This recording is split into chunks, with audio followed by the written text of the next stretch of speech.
Okay. Nope, I don't like that. Got to move it up a bit. Down a bit. Right there. Okay. Oh, stickers. Choose a sticker, poll, countdown. Not sure on that. Effects, create a highlight. Okay, I need that button open. If anybody's here right now, oh, I think I had monetization turned on, so it'll display ads every now and then. We got a couple people already jumping in. Thank you so much for joining us with the live stream today. As always, we are setting up a few things in the background, so bear with us, everybody. And we're going to get there in just a minute. I'm stepping off over here for a sec. And so, all right, change that to live chat. That's the button we need right there. Okay. And so we're going to do this on the fly because we're just setting it up right now. So let's leave the 10, and let's pick how we'll celebrate. Let's give away a spot in one of the Zoom calls. Setting it up, everybody. Just bear with us. We're going to be getting started. Y'all know how this thing goes. This live is right now live. Hook'em's in the house. KZ Tropicals. Kimberly, of course, is always here. Thank you so much for being with us, and thank you for being a YouTube channel member. Your support is very much appreciated. Rob is in the house too. We're getting some things going. Just bear with us for a few more minutes while we get this started. Yeah, when I see it start going, it says you are not signed in as a channel owner. Please change accounts. You're not signed in as a channel owner. Oh, yeah.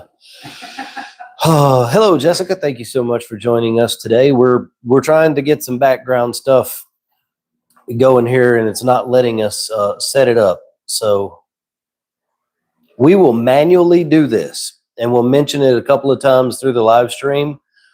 And so it's supposed to let us set up goals, right? So if we do a certain goal, we can have a certain thing. It ain't working. It hasn't been working for some reason. So within this live stream, if we get to the point that we have 10 super chats that you guys can do from your end, we will do a quick drawing of those 10 people who have done those super chats and give away a code to join one of our weekly Zoom call discussions at no charge. That's what we're going to do. We're just going to have to do it manually. So bear with us. YouTube is being stupid. We have a couple of accounts that we sign into things with, and it's confused. I don't know. My chair's not in the right spot. Okay. We got coffee on. We're going to have coffee in a minute, and that's going to kick things off. Sean's in the house. Thank you so much. Jay is here as well. Apache too. And we have our first question. KZ Tropical says, what is the best fish for contacting algae? I think you meant cleaning algae maybe. And it really depends on the size of your tank. If your tank is big enough, something like a 60 would be okay. 60 gallons would be okay. 75 and up is really a little better. You could go with one of the bristle tooth tangs or a coal tang or a Tomini tang. One of those three is probably the absolute best. Foxface rabbitfish or any of the rabbit fishes, really, they do a pretty good job at cleaning algae off the rocks, picking at things and stuff like that. In smaller tanks, lawnmower blennies, and there's some other blennies, Molly Miller blenny. Those fish are good. You could even try to get some saltwater acclimated mollies, like the freshwater mollies, and put those in a tank. I know at least a few people who have like coral farms and stuff, and they keep mollies in the coral farms because they're very good at picking at little algae and stuff like that. So those are some options. There's probably some other ones you could take a look at too, but those are a few. Let's see. It is, there we go. It wasn't letting me scroll the comments. Sean says, thanks for all the efforts. I appreciate it, man. Thank you so much. Hal is here. Hook'em says, my first tank is currently cycling. When should I add a cleanup crew? So you should, hang on a minute. We're going to figure this out. Create a highlight. You should begin adding your cleanup crew once the nitrogen cycle has established and all the ammonia is gone from the tank. But don't add the entire cleanup crew all at once, all at the same time. You want to build it up a little bit over time over the next like 3 to 4 to 5 months, right? So start with a handful right after the nitrogen cycle. And then every couple of weeks, add a few more cleaners, add a different species, get an urchin, get a sand sifting conch of some kind, something like that. You don't want to go ham all the way from the beginning and put everything in there all at once. You want to kind of do it a little bit over time as the tank matures. But wait till the ammonia is all the way gone. Let's see. Hey, Logan, I know it's a cheaper unit, but have you ever used the Green Killing Machine 9-watt? I have not personally used that device, but I know a bunch of people who have. And as long as it's sized appropriately to the tank, it does an okay job at what it's supposed to do. It's definitely a decent little UV sterilizer if you have a small tank, for sure. Check. Do we have UV? We didn't do UV yet. Okay. That's okay. But yeah, it's a decent little unit. All right. Thanks for all the educational videos. You're very welcome. Thank you for watching them. Just started on my first tank, 75. Got some purple helix in once I'm home. Throw in turbo start and fishless fuel. Okay, good. Hold off on the purple helix until after the nitrogen cycle happens. It probably won't hurt anything if you add it now, but it's better to wait until the tank is a little more mature before you put that stuff in there. And I believe I've already given you instructions on how to begin the fishless nitrogen cycle. So that's good. We can talk about it if we have to. But yeah, good stuff. Irabe says, I got a one spot fox face today. I'm really happy. Maybe it's a she, who knows? Really happy. The coolest hobby ever. Thanks for all you do, Logan. Best reefing channel. Thank you so much. I appreciate your support. It means a lot. Without you guys, we could not continue doing this. And yeah, fox face rabbit fishes are super cool. I have one. He's in here somewhere. I don't see him on the screen. Oh, he's up there in the corner. There he goes. Coffee. Yeah, he's always up there in the corner playing with bubbles. There he is right there. Very cool. I would say kind of underrated fish, but a lot of people tend to like fox faces, especially the spots and the magnificence. Those are good fish. Jessica has a couple of things here. I replaced the Flamingo tang that was 5 inches 4 days ago, and it was given free core beauty exchange for it. I saw that post. They said it was eating my fish, shrimp, but it will not eat for me frozen foods, but is constantly picking and pecking at the rocks in the glass. All you can do when you have a fish that won't eat is just keep trying different foods. Sometimes that gets a little annoying because you end up with 12 different things in your house, but then eventually you find the one that fish will eat. I have bang-eye cardinal, well, a bang-eye cardinal in here. He hangs out right there by those Euphilia all the time. And he would never eat anything except frozen mysis and frozen brine shrimp. But when I began feeding DKI Easy Reefs fish food to the tank, I know it's backwards, but this is the way the brand looks and all that. DKI Easy Reefs or DKI Marine. You can get it from Biota or saltwateraquariums.com. My bang-eye cardinal fish will eat these pellets. He would not touch and still won't touch any other pellet. And what's really interesting is down here at the bottom, so it says 1.2 millimeters down there. He won't eat the 1.2s, right? But there's another one. If I grab it right quick, this coffee is really hot. So this one,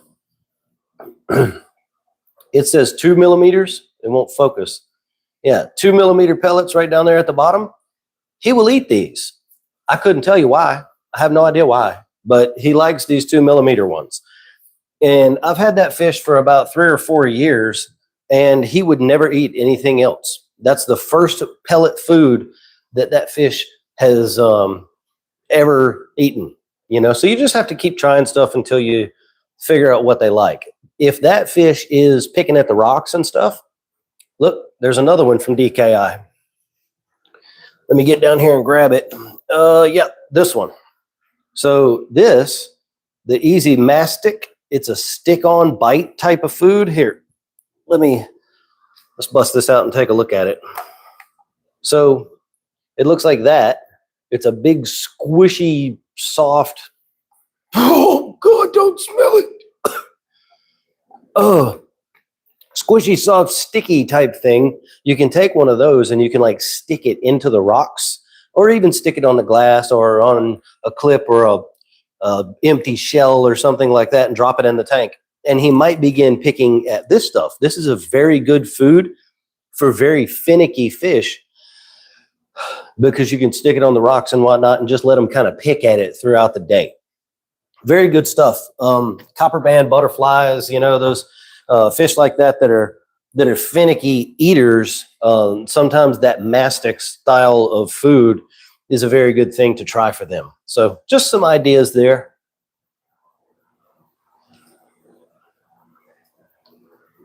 Stand by. Oh, good coffee. Okay. I love you, Halfish. Okay. Says, I overdosed nitrobiotic fighting dinos. Good thing no more dinos, but the water is cloudy. I have a bad habit of not reading the instructions or just choosing to ignore them. Well, that can definitely happen. That is a bacterial product. It may be that you created a bacterial bloom in the tank. Fortunately, if that worked for clearing your dinos, that's amazing.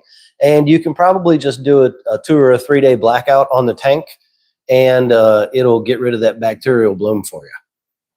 You could be ready to do a water change after that, as long as your nitrate and phosphate are high enough to tolerate a water change. All right. Apache says, getting live rocks this upcoming week, finally, for the 300-liter system, and also getting a few soft corals. Are there any softies I should avoid in the beginning? Softies? Not really. I mean, some soft coral like Anthelia and Xenia can really take over a tank pretty fast if the nutrients are high enough. But there's really nothing that I could think of that you should like avoid. None of the softies are dangerous to other things that I can remember. None of them are really going to cause any kind of massive issue. In fact, the video that I am editing today, and is the reason why I haven't dropped a video in like 2 weeks, a long form video, is all about keeping a lazy reef tank or an easy reef tank. And softies are the goal in a tank like that. So, Jessica, I believe you can get the mastic from Biota and saltwateraquarium.com.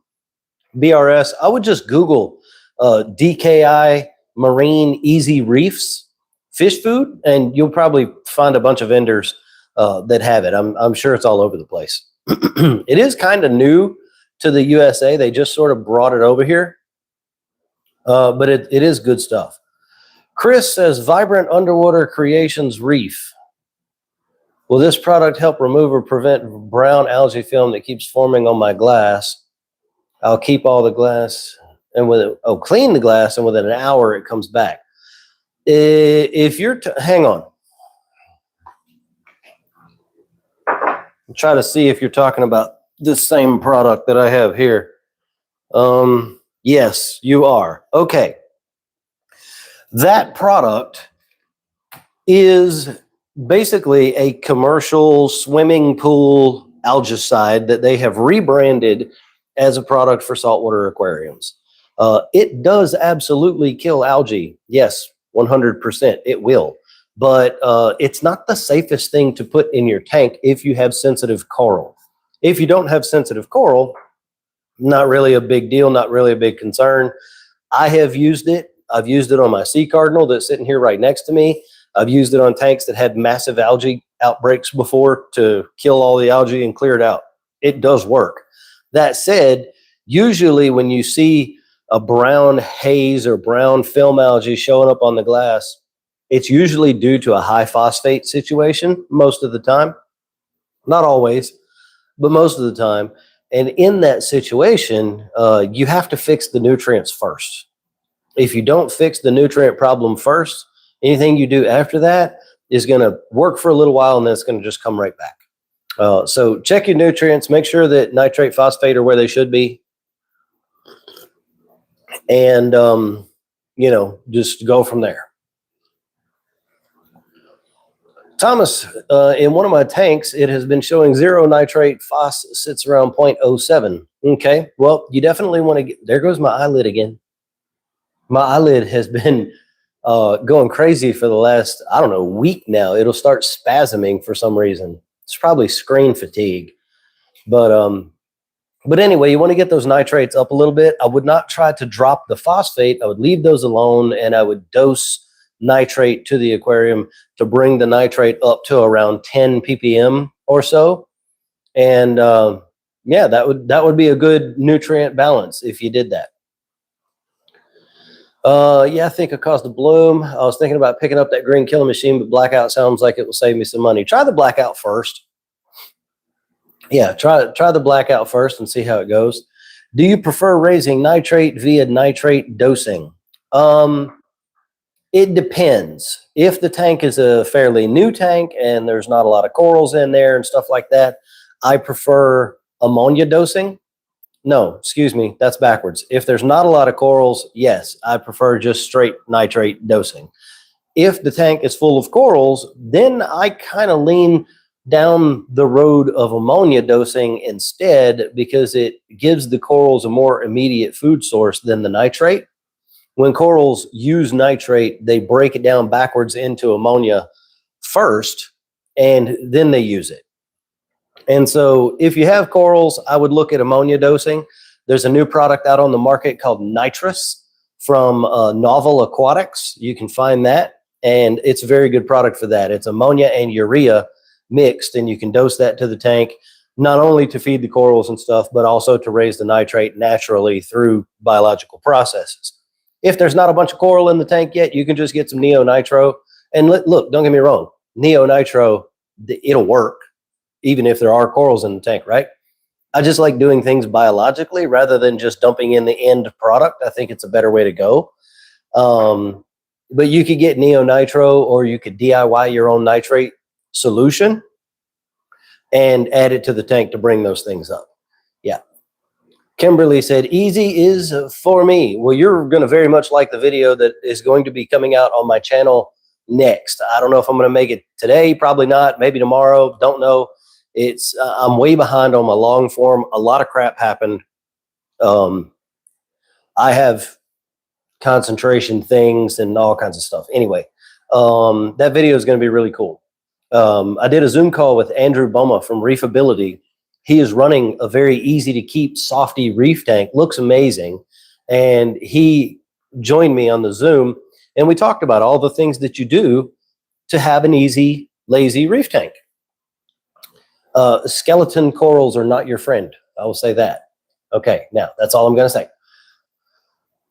Okay, we got a super chat from Sean for $5. Thank you so much. And he says, thank you for teaching us all so much. I appreciate that. So Sean, you have been entered into the drawing to win a free code to get into our weekly Reef Keeping Zoom chat small group discussion. And anybody who drops a super chat, wait, no, we were going to do a giveaway. Sorry, you've been entered for the giveaway. Yeah, we got a list going. If we hit 10 super chats, then we're going to give away a free code to enter to come into the weekly Zoom chat, which is not this. Info on our website, reefrookies.com. Jamie, what's up? RO versus RODI, you've told me so. But just to drive it home for any non-believers, parameters this AM, once again, calcium over 600, use distilled water for the retest, and 442 must have calcium getting through the RO. Very well could have. You very well could have. And also pressure is very important too. So RO membranes don't work properly unless they are experiencing 60 to 80 PSI of water pressure. So some people have lower pressure than that in their homes, which means their RODI system is not going to be as efficient. It's not going to pull as much out, and it's going to be a lot slower than it should be at that lower pressure. So pressure is incredibly important. The DI stage is equally as important as all the rest of the equipment. So I'm driving it home as much as I can. You really need to get that DI part set up on your system. Willie says, not exactly enthused at the moment. Lost all 3 heads of frog spawn to polyp bailout for some reason. I'm leaning towards my doggone hermit crabs. It's probably not the hermit crabs. So, I mean, maybe it could be, but I kind of doubt it. Polyp bailout is usually either a water quality issue or way too much flow, or way too much light. But it would have to be a lot of light. So yeah, I would err on the side of it's probably a water quality issue. And there may be something in the tank that's causing a problem that isn't something that we test for with our normal sort of reef keeping test kits, right? So it might be a good idea to do like an Oceamo MS ICP test. See if there's any toxins or pollutants in the tank that need to come out. You know, sometimes crazy stuff happens. And, you know, selenium might be off the chart, or aluminum might be crazy high, or you might have arsenic in the tank. You know, that kind of crap happens. It happens all the time. You know, and our normal test kits don't pick it up because they're not sensitive for that kind of thing. All right. Robbie says, Logan, if you didn't have access to a par meter, I don't, and I never will, how would you decide where to place corals? Is it a wait and see thing? My issue is I have glass over the tank, not sure. So I have a video on how to read your corals, and it's a very good video. It's the way we had to do it back in the day. The main thing that you need to be doing is looking up all of your individual corals. Look at what par they need anyway, because it's going to tell you where they need to go in the tank. So if you look up a coral, Micromusa lordhowensis, and it says that coral should be in low par, anywhere from 50 to 90. You know that's going to be a shaded area of the tank. It's going to be down at the bottom in the sand.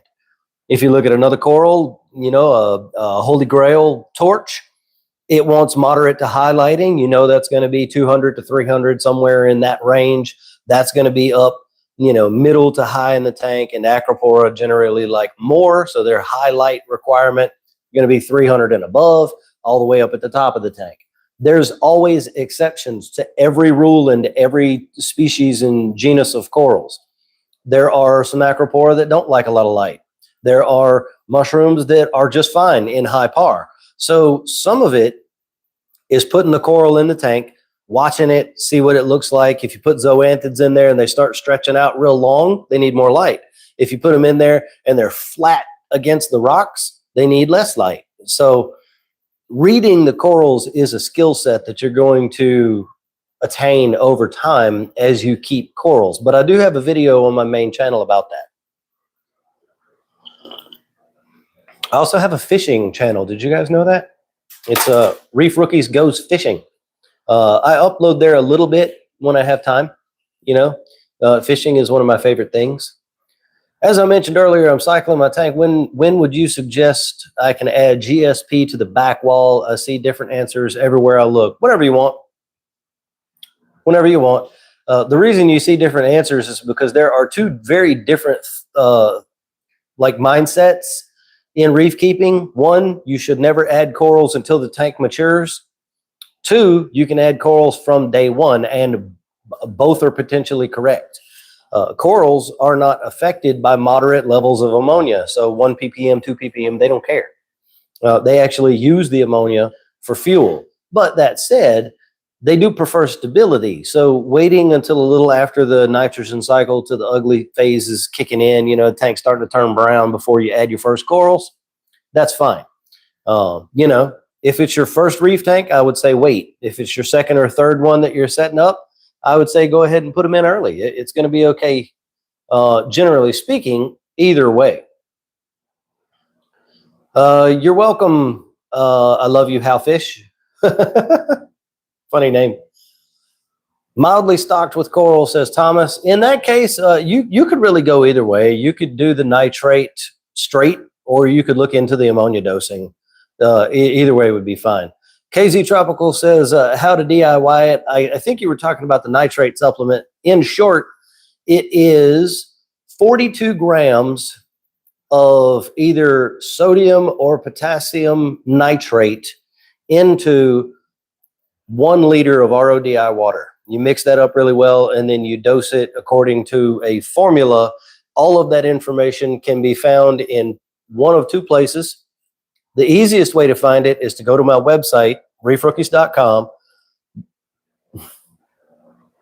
go to the education tab, and look for the one that talks about saving money, DIYs to save money or whatever. Click that. That will show you the video on YouTube that contains the information.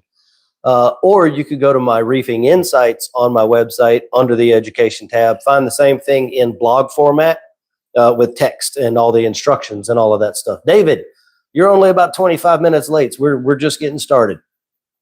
Sean says, feel free to gift it to someone if I win. Noted. Sean, thank you very much.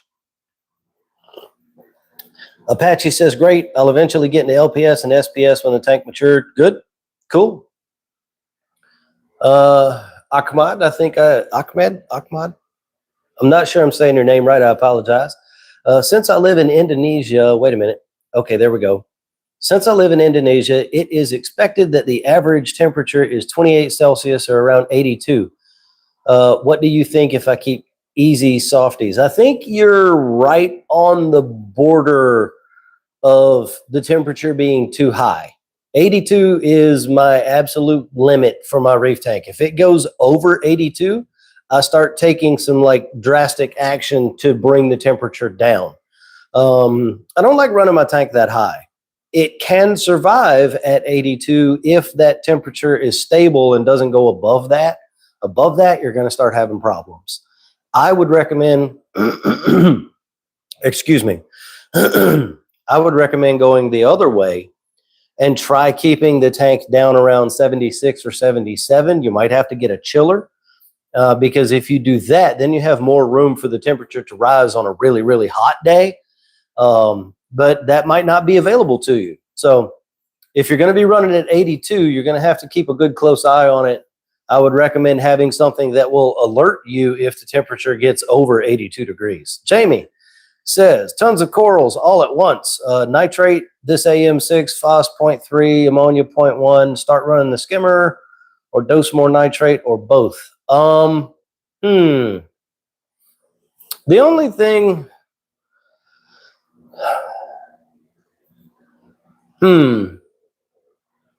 I know the history of Jamie's entire tank, everybody. So just hang on with me while I'm thinking about her whole situation. It might be time for us to have another consultation, Jamie, to be honest with you, just to go over everything that has changed and where everything is at. The only thing that I would really try to do probably is to get that ammonia to go away right now. The tank is still trying to establish itself, so I'm not too worried about the phosphate. It's not going to cause too much problems with the corals that you have, except for that trachea. Aside from that, I would hit it with some bacteria, whatever you have there, to try to get that ammonia to come down a bit and let it ride like that. Wait a minute, I missed. Oh, Hal put in just to be cooler than Sean. $5.01. Well, thank you very much, Hal. I appreciate that so much. It really does mean a lot. It makes a difference in our ability to be able to continue doing this. So if you just came into the stream, what we are doing, YouTube didn't work like it's supposed to. So we're doing it manually. If we get to the point where we have 10 different people that give us a super chat, we are going to give away a code that will allow you to get into our weekly topic-based small group Zoom discussion for free. But we got to get to 10 super chats so that we can be able to afford to do it. So anyway, that's what those guys are talking about. And Hal's just trying to one-up Sean a little bit. Excuse me. Sean says, I forgot how long does it take to exhaust activated carbon. Let me get my clippy thing. So activated carbon, you really should change it out every week just to be on the safe side. It really depends on what all is in your tank that the carbon is drawing out. Some people can get more like 2 weeks out of it on lower bio load tanks that don't have a lot of stuff being dosed to them. Unfortunately, activated carbon also pulls up, it sucks up some of the stuff that we dose to the tank, trace elements and other things. So if you're dosing a lot of stuff and running carbon, it's going to get exhausted much faster. So I would say weekly at the most, you want to be changing that stuff out. Excuse me. Are you okay? She is in fact okay. One too many margaritas last night. We don't get out very often, and we finally went out and had dinner with some friends. Yeah, it's biting back today. Ginger says, hello. Hi. I bought one of the spendy fish box traps. Every fish has gone in it except the damsel. Any ideas? Patience. Yeah. Figure out what food is like that damsel's favorite thing and just keep putting it in there every day. It took me a couple of weeks of feeding my fish inside my fish trap before I could get them all to go in there. And I had to catch a fish that I really, really liked too. And my moderator, Andrew Hash, has that fish now. It's an orange dashed wrasse. Super cool fish, but he was eating my cleanup crew. You got to be very careful about wrasses. There goes my eye again. You got to be very careful about wrasses with eating your cleanup crew. They definitely will. But yeah, you're just going to have to give it time. Mathis is back in the chat. Coffee's not the right thing. My coffee's fine. Reef Keeper, you live in the right state for fishing. I was stationed in Louisiana for 3 years and fished almost every day. Absolutely. Where I fish, and I know this is a little off topic, but you guys get to know me a little more in the live streams and stuff. But where I fish in Louisiana is it's a brackish water situation. So some days it can be a little more salty, some days it can be a little more freshwater, whatever. So there are both species in the same body of water. I can go out fishing and I can, in the morning, the tide coming in might be really salty, right? And I can catch redfish and speckled trout and flounder and black drum, sheep's head, things like that. Then the tide flips, it starts blowing out, it's going the other way. Go back to that same spot in the afternoon and catch blue catfish, what we call marsh bass, which is like a largemouth bass. You know, some people call them green trout, same thing. But anyway, it's just super awesome. Huey, Dewey, and Louie are looking great, looking awesome. Yeah, I'm so glad we named them. Thank you so much for that. Yeah, Huey, Dewey, and Louie, if you weren't here last time, they're really hard to see right there. They're 3 black damsels. There's the other 2 that are in my tank. They're right here. I do not know what species they are. I got them from somebody else who used to have a fish store around here. And they were really tiny. They were like this big, like 3/4 of an inch. And they were test fish that I was going to put in here when I set the tank all back up, make sure the nitrogen cycle was good and able to go. And now these suckers are like 4 or 5 inches long. They're like an inch thick, and I don't know what species they are. But they're pretty chill. They don't mess with too much, really. Let's see. Retep, nice to see you again. Ash Island's finest, what's going on? Happy to have you in the chat with us. Thank you so much. Hello from Sacramento, says Jeannie, though. Sure. Caleb says, I have a question. I have a rather odd-sized old school tank. It's 4 foot by 30 inches by 31. Huh. What would be best for flow if I plan a mixed reef? So what I would recommend for you is more than one small propeller pump. So whatever brand you decide to go with, most of them are decent. Instead of getting like one big pump and putting it just on the back wall, get 3 to 4 small ones and put 1 on either side and 2 on the back or something like that. Make sure that they all link with one another. So there's like this master slave thing going on between the main pump and the other pumps, right? I hate that terminology. I'm gonna start calling it something else. Make sure they link together, right? And that way you can make them do different things. And with a tank with dimensions like that, you should be able, that is a really weird dimension. You should be able to get like some really nice movement in there, but having more sources of the flow coming from different directions is going to be more beneficial to you than just one or two big pumps moving the water around. Random turbulence is the goal. That's what we want, right? Is for water to be just moving in every direction possible, not necessarily violently, but all just flipping and flopping all over the place. And that's easier that's easier to do when you have more pumps rather than just like one or two. Sean McLaren says, bro, your hair went from top to bottom. Yeah, it did. I don't look like this because I want to. This is just how it is. Would the Dr. Tim ammonia work? If you're talking about ammonia dosing the tank, I wouldn't recommend using that. That is ammonium chloride. What we would recommend for ammonia dosing the tank would be ammonium bicarbonate. It's a little bit different, chemical structure. It's much safer to dose ammonium bicarb for coral food and to raise nitrates and stuff like that than it is to do ammonium chloride. Ammonium chloride should only be used in the tank when there's no livestock in there to like set up the nitrogen cycle and get it going. Jonathan says, I'm struggling with keeping the tank at a proper temp. BioCube 16 and 32 with lids, Hydra fans. Long story short, swinging from 78 to 75 at night.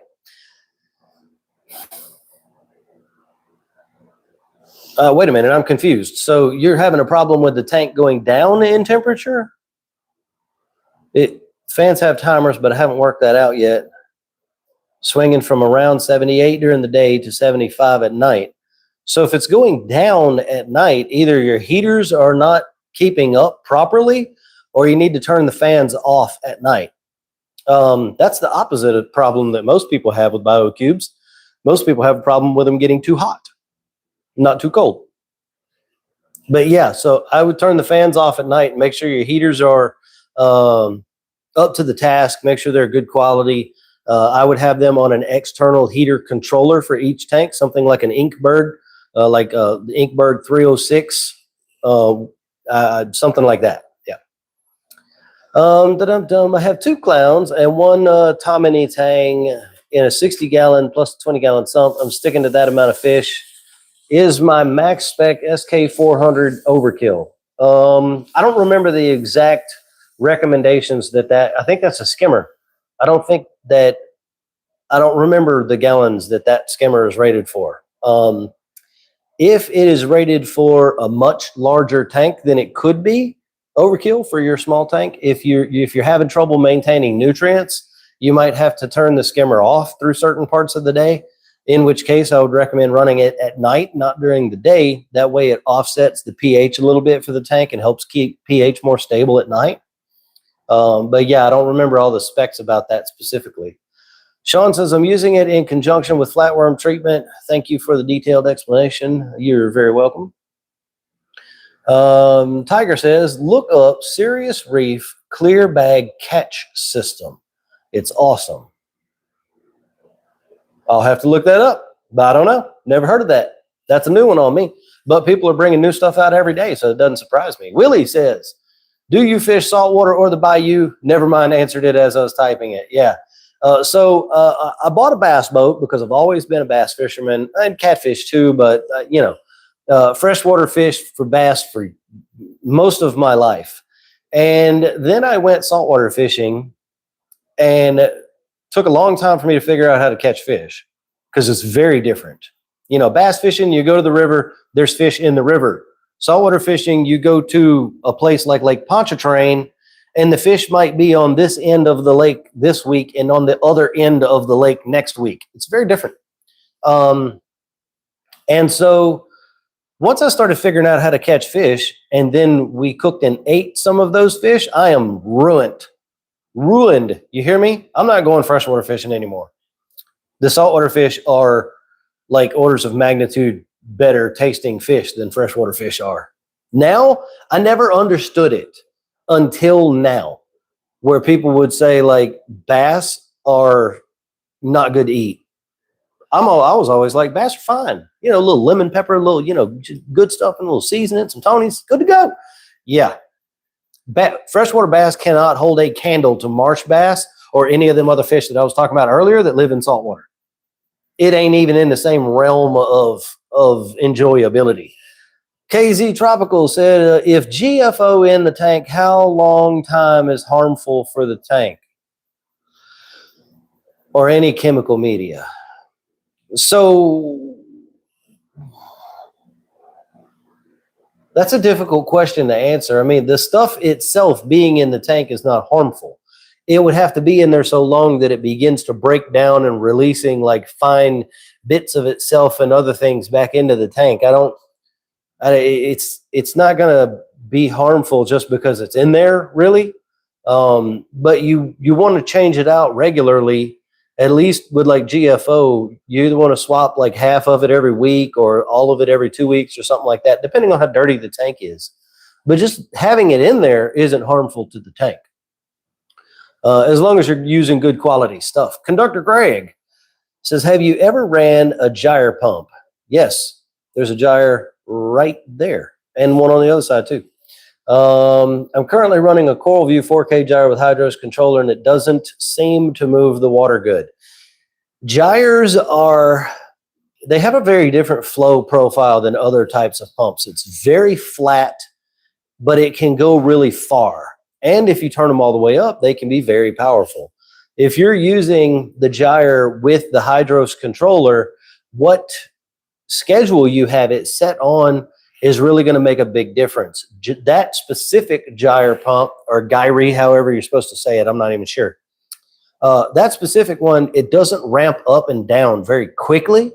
So if you have it on like one of the 4 square or like the wave motions, and you have it set from 20 to 90%, it can't ramp up fast enough to get there. So it'll start ramping up and stop at like 30% because the time has passed and start going back down. So it's better with gyres to use like the LPS or like the Reef Crest mode or one of those modes that's not up and down, up and down, up and down. It's just sort of always changing and moving around.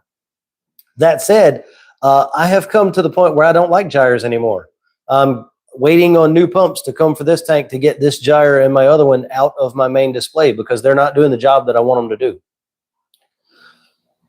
So the fact that there was 3 hermit crabs that wouldn't leave the frog spawn alone wouldn't have caused the bailout. I moved them across the tank and even behind the rock work.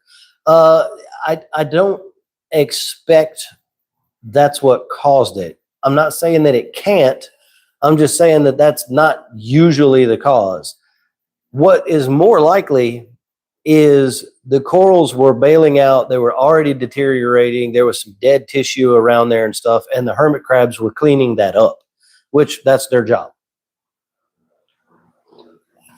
That's the more likely scenario. But I mean, sometimes we can never really nail it exactly what a problem was or what the cause of a thing was. There's still a lot about reef tanks that we don't know.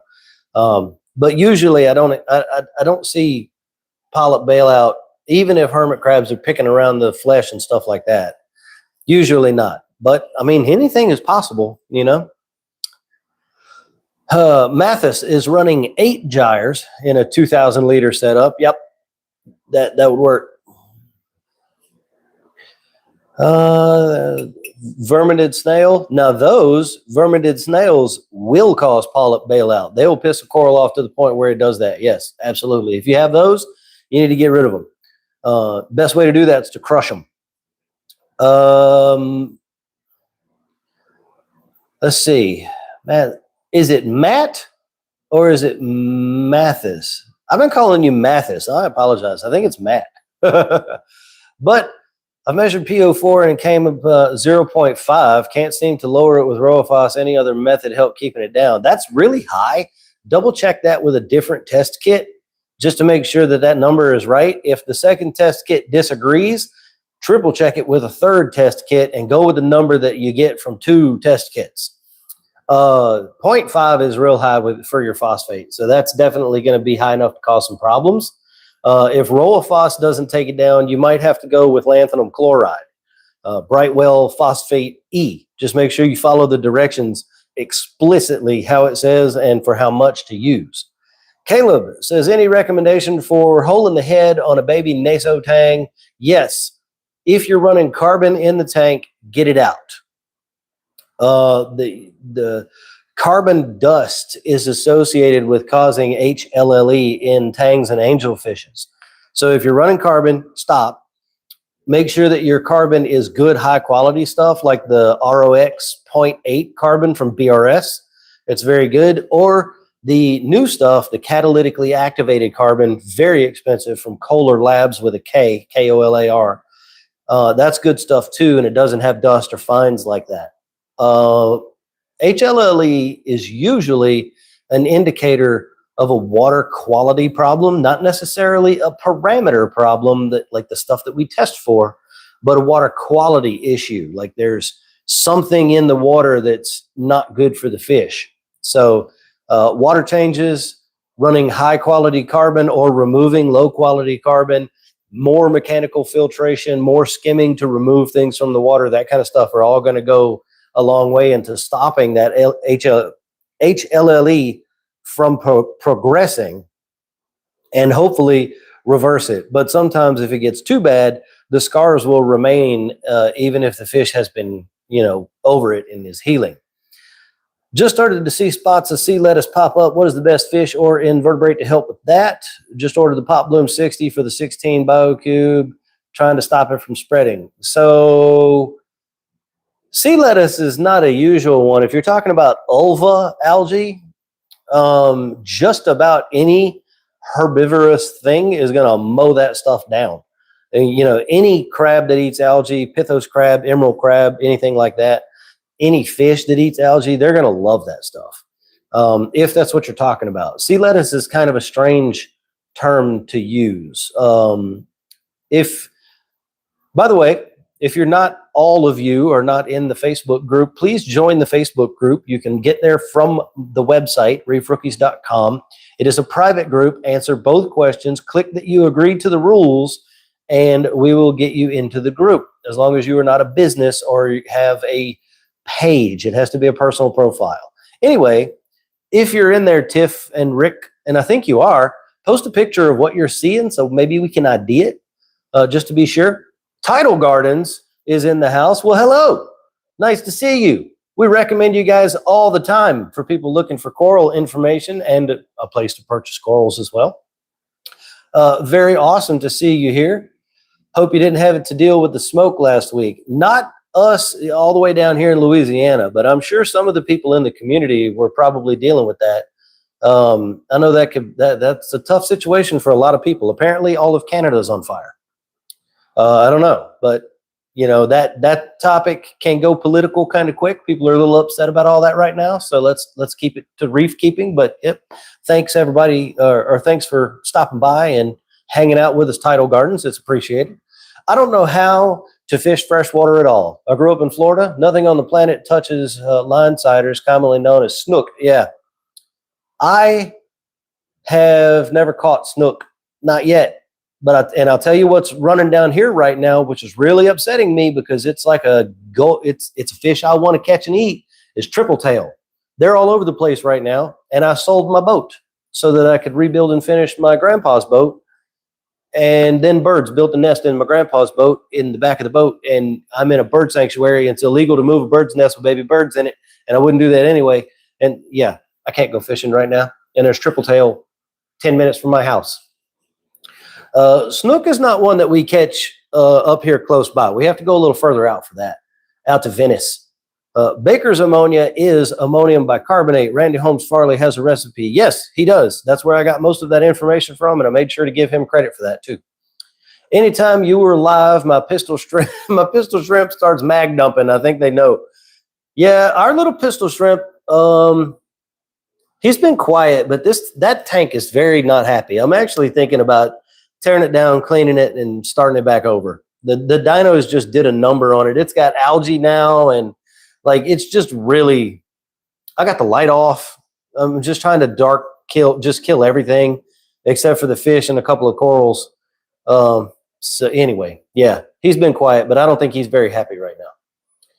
Can you recommend a cleanup crew that can pair with a Valentini puffer? Oof. I mean, Valentini puffers are not typically super aggressive towards your cleanup crew. They kind of stay kind of small. The puffers do. I don't want to make any recommendations because I am definitely not a puffer fish expert. It's not a fish that I keep. I would dig around some online and see if you can find what some people are having good luck with. I will tell you there is one snail that comes to mind though, because they are, well, okay, now I'm starting to think about a couple of things. This should be a video. Ox tongue nearite. You can get them from reefcleaners.org, right? They don't have a normal sort of shell where the snail kind of comes out of the shell. They're more like a limpet, where it's like half a shell and they're underneath it. And they are stupid strong. Like when I'm trying to get them off my rocks to move them to put a coral down or something, I have to pry them off with a butter knife. They are crazy strong. So that might be an option as a cleaner for people who have smaller puffer fish, because they're not going to be able to get them off the rock unless they can grab the entire shell and crush it, which I don't think a Valentini could do. Also, chitons, Chitton, chitin. Some people call them kitten. Those are kind of the same thing. They're sort of armored and they're really, really strong. They can hold onto the rock really well. That would be good.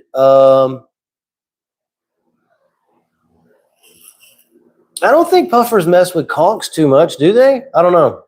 I don't know if they do or not. Interesting thing, though. Yeah, I don't have a whole lot of information about cleanup crew for pufferfish.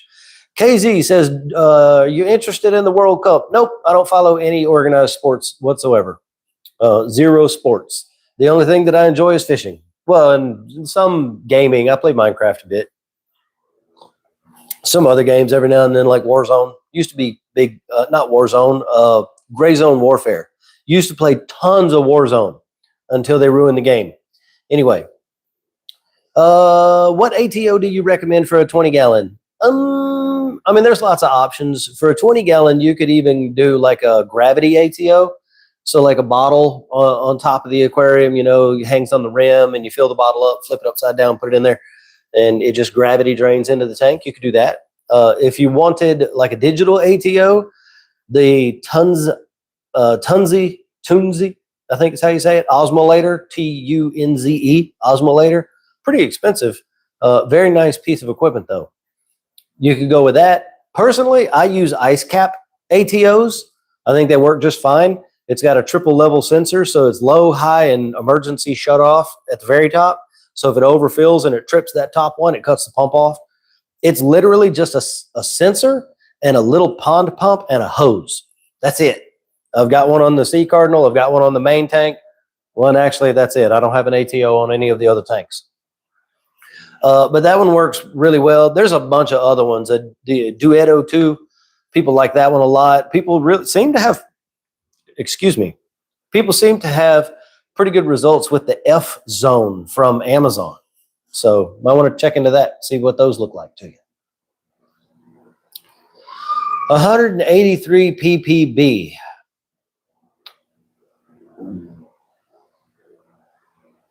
But corals are still in full glow and no negative effect. Are you talking about the phosphate in ppb? Because you said 0.5 ppm. Maybe that is 183 ppb. No, that doesn't make any sense. What is 183 ppb?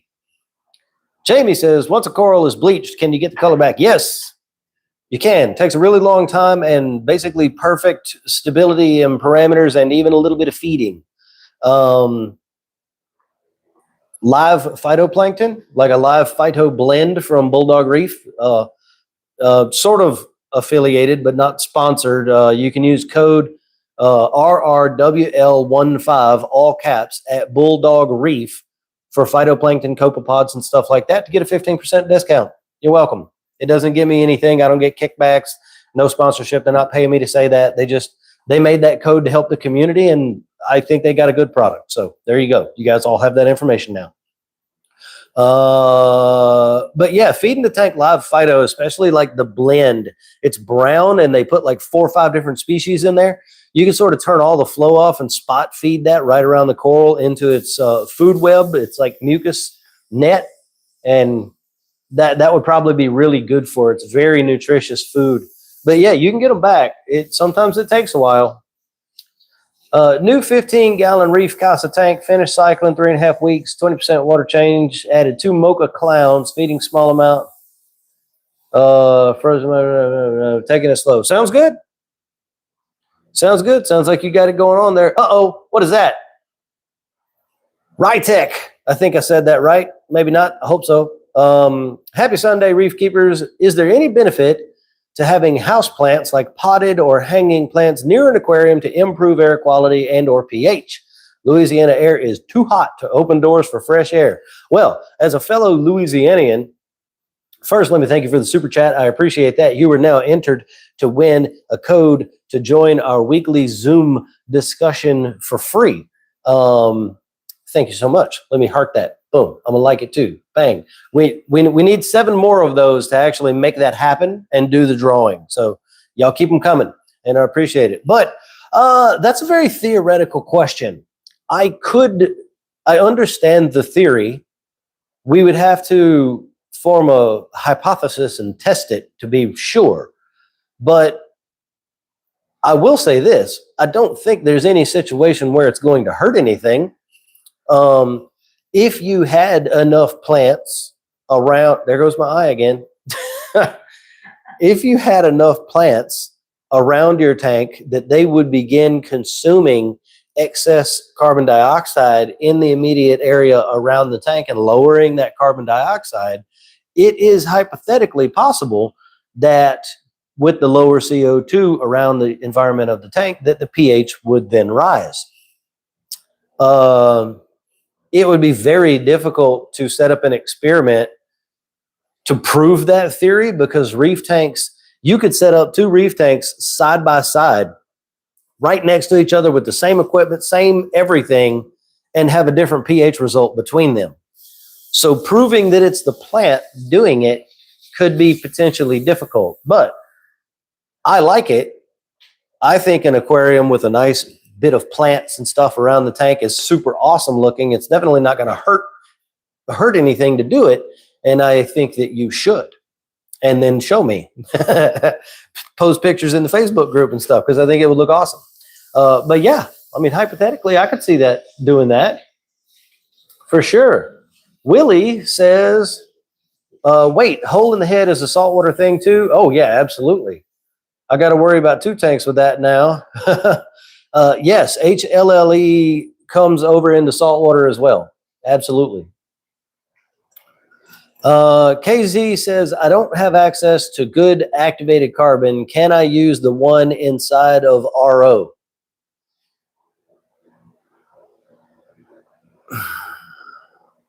Well, I suppose that you could. It's just activated carbon that's trapped inside a filter membrane. Not in the RO membrane, it's in the carbon block. But, well, you guys got some hypotheticals happening today on this stream. I suppose that you could. I don't know exactly what carbon is in there, but if you were to run your tank water through a filter that contains one of those carbon blocks, I would assume that it would draw out some toxins and stuff, but I've never talked to anybody about it in depth or tried it. That's another hypothetical one. When should you start API? Triton dosing. Did you mean ATI? What did you mean by API? That's interesting. Gingers, when should you start Triton dosing on a system on a new tank? If you're talking about the trace element program, you can start that as soon as you start putting corals in the tank, because it's going to give you a baseline. They're going to send you some stuff. It's going to put things where they should be. You're going to add your corals. They're going to start getting some consumption going after you've added. Whoa. Oh, I think that's a different denomination, but it's still a big number. But yeah, as soon as you got some corals going in there, if you want to be on that program, you can do that. With a new tank, I would start with the Master Your Trace Elements program first, to get your traces in line. And then you add corals, the trace elements are adjusted by Triton. They send you the thing, you add corals. Eventually you're going to get to a point where alkalinity, calcium, and magnesium are being consumed at a predictable rate. Once that happens, then you can sort of do a little switcheroo and you can start using the Triton Core 7 methodology, which is a 4-part dosing program. It's calcium, alkalinity, 2-part alkalinity, and magnesium, so 4 parts. The magnesium component contains some trace elements. So when you do that, let them know that's what you're doing. You might hold off on the trace element, the MITE program, the MITE program, for a month, start running the Core 7, and then do an ICP, and then they can use the other program to fill in what's missing, because all of the traces cannot be mixed with the magnesium component, just some of them. But that was probably a lot more information than you were asking for. Yeah, I sort of ran off at the head there. That's what I'm doing. I'm switching to Core 7 right now, and then using the trace element program to back up the Core 7 because I have predictable alkalinity consumption now. I heard a noise. I don't know what it was. Anyway, as soon as you get corals going in the tank, you can start talking to Triton about that. Please tell them I sent you. They are not paying me. They just send me the product for free to test and use and get my opinion. Where can I get a gravity ATO? It has to work on a rimmed tank. Let me show you something. Let me show you something. So I have been working on this for a very long time. It's really hard to get this absolutely correct. Look at that. So this is a gravity ATO that takes a bottle like a, I can't say the word, but you know those bottles that I have hanging on my tanks? They screw in the top here. It's one of those things that we use from carbon dosing. It starts with a V and ends in ODKA. Those bottles work perfectly for this. This one specifically is for a 5-gallon. That's why this spacing right here is the way that it is for a 5-gallon. Little screws there to hold it on.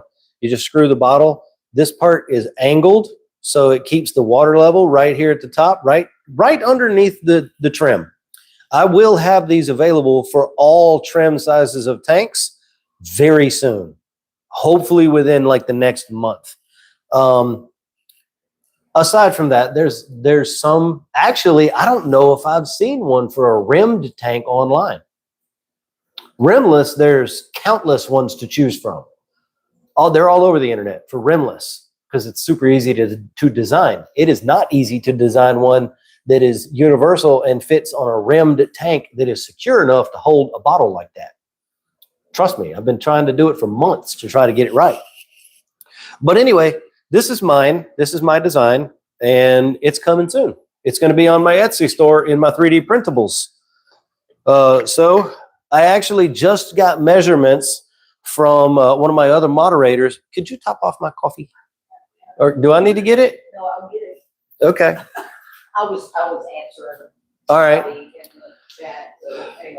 But I just got, hang on, it's been an hour. Let me take a little bit of a break for a second.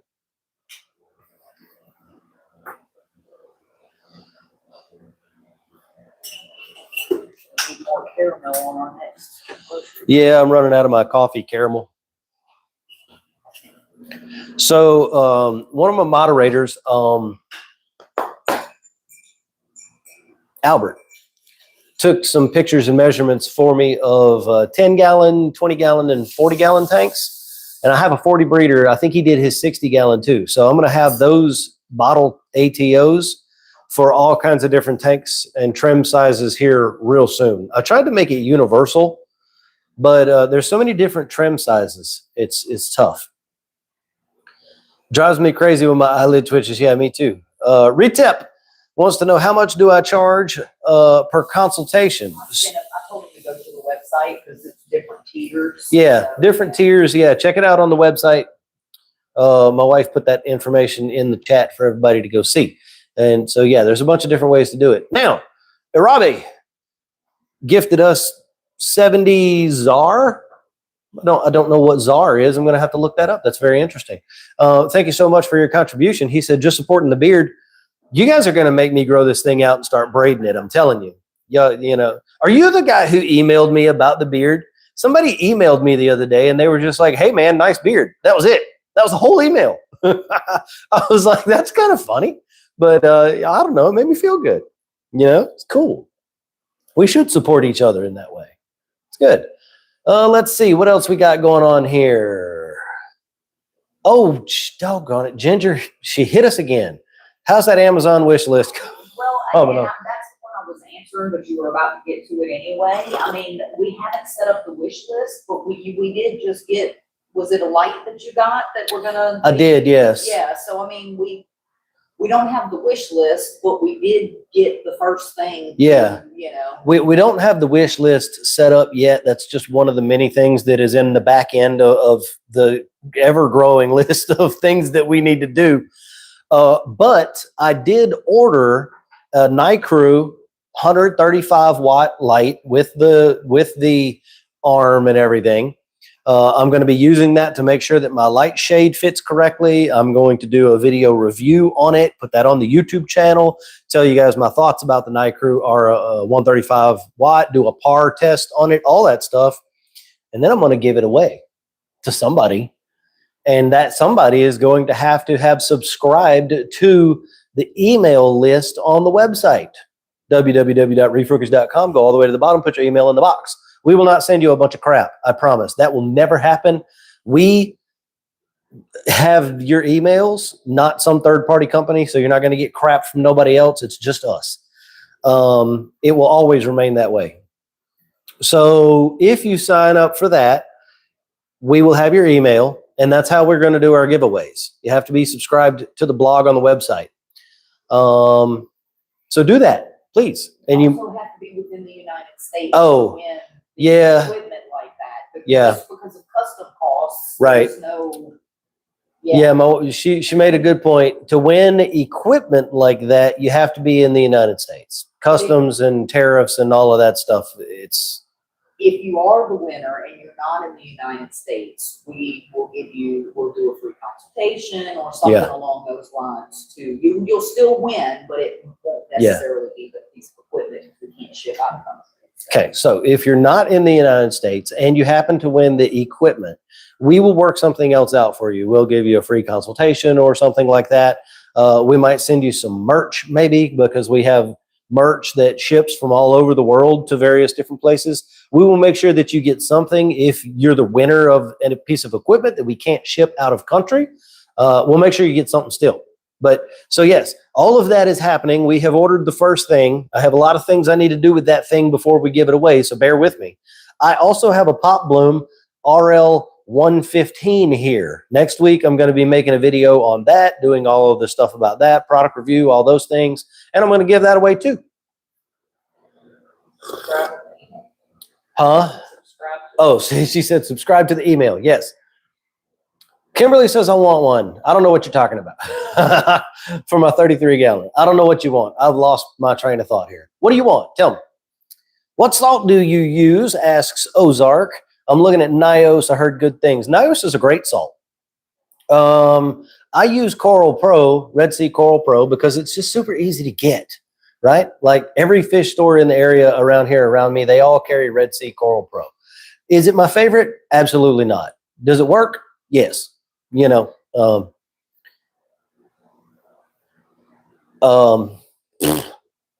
my track of thought is all over the place. Nios is good though. If you can get Nios salt where you are, that's an excellent choice. It's very clean. It mixes super easy. I would use Nios if it was something that I could get a hold of. Wouldn't have a problem using it, I should say. If I had my preference, I would be using Fauna Marin. I like that salt a lot, the way that it mixes and the parameters that it targets. But yeah, I have Coral Pro. That said, I've not done a water change on this tank basically since I set it up, which has been about a year or so. Retep says, take my money. Well, I mean, if you make me, I will. Kimberly says, I'll be watching for the ATO bracket. Gotcha. But holding a bigger bottle would be nice. Oof. Yeah. Okay. So bigger bottle is very difficult. I have an idea, and I'm not going to say what it is, for holding bigger bottles to do a gravity sort of ATO, maybe something like, well, yeah, I won't say what kind of bottle, but I have some ideas about that. I don't know when I'm going to get to them, though. Very, very busy. Hello, Culpa. Nice to see you here. Happy to have you stop by with us. Thank you so much for joining the stream. The printer ATO reminds me, I asked in the Facebook page, never found out, how long is your printed 7-inch basket? I thought I answered you back. Maybe it was somebody else. I want to buy one, and if they aren't too long, I could use 2. Well, let me go get one. We'll measure that puppy. I'll be right back. Because I don't remember. La la la la, la la la la. Elmo's World. We both did it.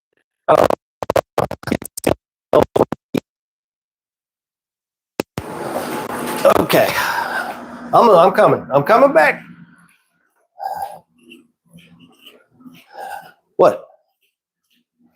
No, don't you put that cold rag on me. Put it in the freezer. I think that might be overkill, but that's pretty cool. Okay, I think you're talking about this. This is a filter basket that I print and sell on my Etsy store. It's a 7. It fits in the hole where a 7-inch filter sock goes, and I don't remember how big it is. So let's measure it. It is 7.5 inches tall. So yeah, this is a pain in the butt to print, by the way. Just saying. But we print them just as fast as we can. This basket takes about 19 hours to print one. So anyway, yeah, 7.5 inches long. If you need centimeters, it is about 19 to 20 centimeters top to bottom this way. So you can find all my 3D printables on my website, reefrookies.com, under the 3D printed tab. I have all kinds of stuff on there. Okay, I'm going to go put this down. I'm just going to put it right here and get my coffee back. I'm coming back around. Here we go. Okay. If I'm dosing too much trace element all for reef, what is going to happen? Too much all for reef is going to make your alkalinity, calcium, magnesium, and possibly some of your trace elements elevate too high. They're going to go up to a point where it's not good for the tank anymore. So do not overdose that stuff. Make sure that you are tracking your alkalinity consumption so that you know how to calculate how much all for reef you should be using in your tank based on that consumption. I don't remember, what was it? The highlight, it recorded 12 seconds before I hit the button and then 32 seconds after I hit the button. I think I've been doing it wrong this whole time. So, all right. So yeah, hang on. Okay. When using Alpha Reef, it is based on your alkalinity consumption. So you have to not use it for a couple weeks, track your alkalinity consumption, and then you can use that to calculate how much Alpha Reef you use to offset that amount of consumption so you're not overdosing the tank. Cool. Yeah, I'm clipping highlights to use for shorts and stuff, everybody. You know, make your content work for you. Copacabana said, brown jelly on a torch, got the coral out of there, 90% of the brown jelly. Will my other corals get brown jelly? Maybe. There's no way to know for sure. It's really hard there's no way I can say if they will or if they won't. They might, but they also might not. It just depends. Weak corals or corals that have recently been damaged in some kind of way are easier, more susceptible to BJD. But just because one had it doesn't automatically means that the other ones will. Irabe says, that was me. Yeah, my beard is gray these days, so I'm jealous. Your tank looks pretty cool. I'm married, just saying. Me too. It's cool. You know, we could support each other. Guys supporting guys, you know, it doesn't have to be weird. It's all right. But thank you for the props on the tank. I appreciate that. It's very, very blue in the camera here. Gravity ATO. Oh, yeah, we talked about that. And ZAR is a South African rand. Got you. Okay. Tried to give 10 doll hairs. No, it's good. That's fine. No worries. I appreciate everything you've done already in support for us. It's super awesome. Billy Bob says, would I be okay to use a 10-gallon tank for a QT, or would it be too small? Completely depends upon the fish that you're putting in that QT. I would not recommend QTing a black tip reef shark in a 10-gallon tank. Probably not going to go well. Small fish, 3 to 4 inch fish, maybe 5. Pushing it 6 inches in a 10-gallon for a QT would, be all right. Like clownfish, firefish, stuff like that. It's going to be fine. Absolutely. Take a little bit of a break since we caught up to the comments. Thank you all for joining us for the stream, by the way. Let me do my little blurb. I am Logan. I run Reef Rookies, the most respectful social media community reefing group on all of the internet. We hang out in a bunch of places like Facebook, TikTok, Instagram, Discord, here on YouTube, and other spots. You can find all of them at the website that I've mentioned multiple times, which is also in the description. We're doing a giveaway today. If we reach 10 different people dropping a super chat in the chat, we're going to give away a code to join our weekly topic-based group discussion. Only 10 people, maybe 12, are allowed if a couple of my moderators join. And it's 2 hours long. It's just like this, but we talk about very specific things and get more in-depth with your questions. Yeah. We already have 4. We have 4. So we need 6 more people dropping super chats, and we'll pop that in there. We'll do a little rolly wheel thing or something, because my wife over there, look at the gun show. She's writing it all down. Sean Stark says, so I purchased a new Aqua 4-stage 100-gallon per day reef system RODI unit because mine took a crap. It has an ATO system on it. Would you run it or use a standard one? I did not know they were doing that. So it has like a float valve or something, and it will there goes my eyelid again. It will automatically top off the tank for you. If it's just a normal like mixed reef tank or like a softy reef tank, I'd be okay with using it in that way, right? But if you have like high-end expensive corals, I would not do that, because when your RO unit begins working, there's always a couple of minutes there where it's not filtering correctly until it kind of temperature stabilizes and pressure gets stabilized across all the membranes and all that stuff. So there's a few minutes there where weird stuff might make it through. Whenever I'm going to do my auto top offs and stuff, I always run it in a bucket, at least for a couple gallons, and then move it to the reservoir just to make sure that I'm getting all that crap out of there. But does it really matter? Probably not. It would probably be fine. We ran reef tanks on tap water for years, but, unless you're keeping super expensive Acropora or like Elegance or, some of those crazy mushrooms that are like $600, it would probably be okay to use the RO as an ATO. The problem that I have with it is it needs to work in the correct way. So if it just stops the flow from the clean water output, but it allows the RO unit itself to remain under pressure, that's not good. What you want is for it to stop the flow by cutting the input pressure coming into the unit. Some of them do that. Now that I'm thinking about it, they have this little valve mechanism, looks like a bit like an octopus. And when it senses that the flow has stopped, it will close a valve to stop the flow going into the unit. If it's that style of thing, and I don't know if it is because I haven't looked that one up. If it is, then I'd be okay with it, But if it leaves pressure in the system, I wouldn't use it like that. I've seen those things bust, leak. You blow an O-ring in the middle of the night and you put 100 gallons of RODI water on your floor, or it sprays all over your wall. Now you got sheetrock damage. Not good. Not a good situation. So it depends is the answer. Ozark says, how does your saltwater mixing station need a specific type of plastic, food grade? Yes, I would recommend using a food grade plastic. People have been using the Brute brand of trash cans for years because they're made out of like food grade stuff. People actually store food in those things. Even though it's a trash can, it's a good plastic.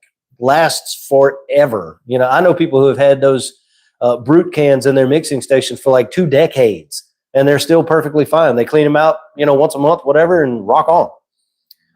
I would not use plastic that isn't food grade for anything with your reef tank. I would make sure that it's, you know, it's okay for having food in it. Food grade means reef safe, pretty much. Sean says that was my concern as well. Pressure. Yeah, that would be my concern with that, dude. C Peep. I like saying that name. C Peep. 6'7". What? 6'7". Yeah. We're all too old to even know about that.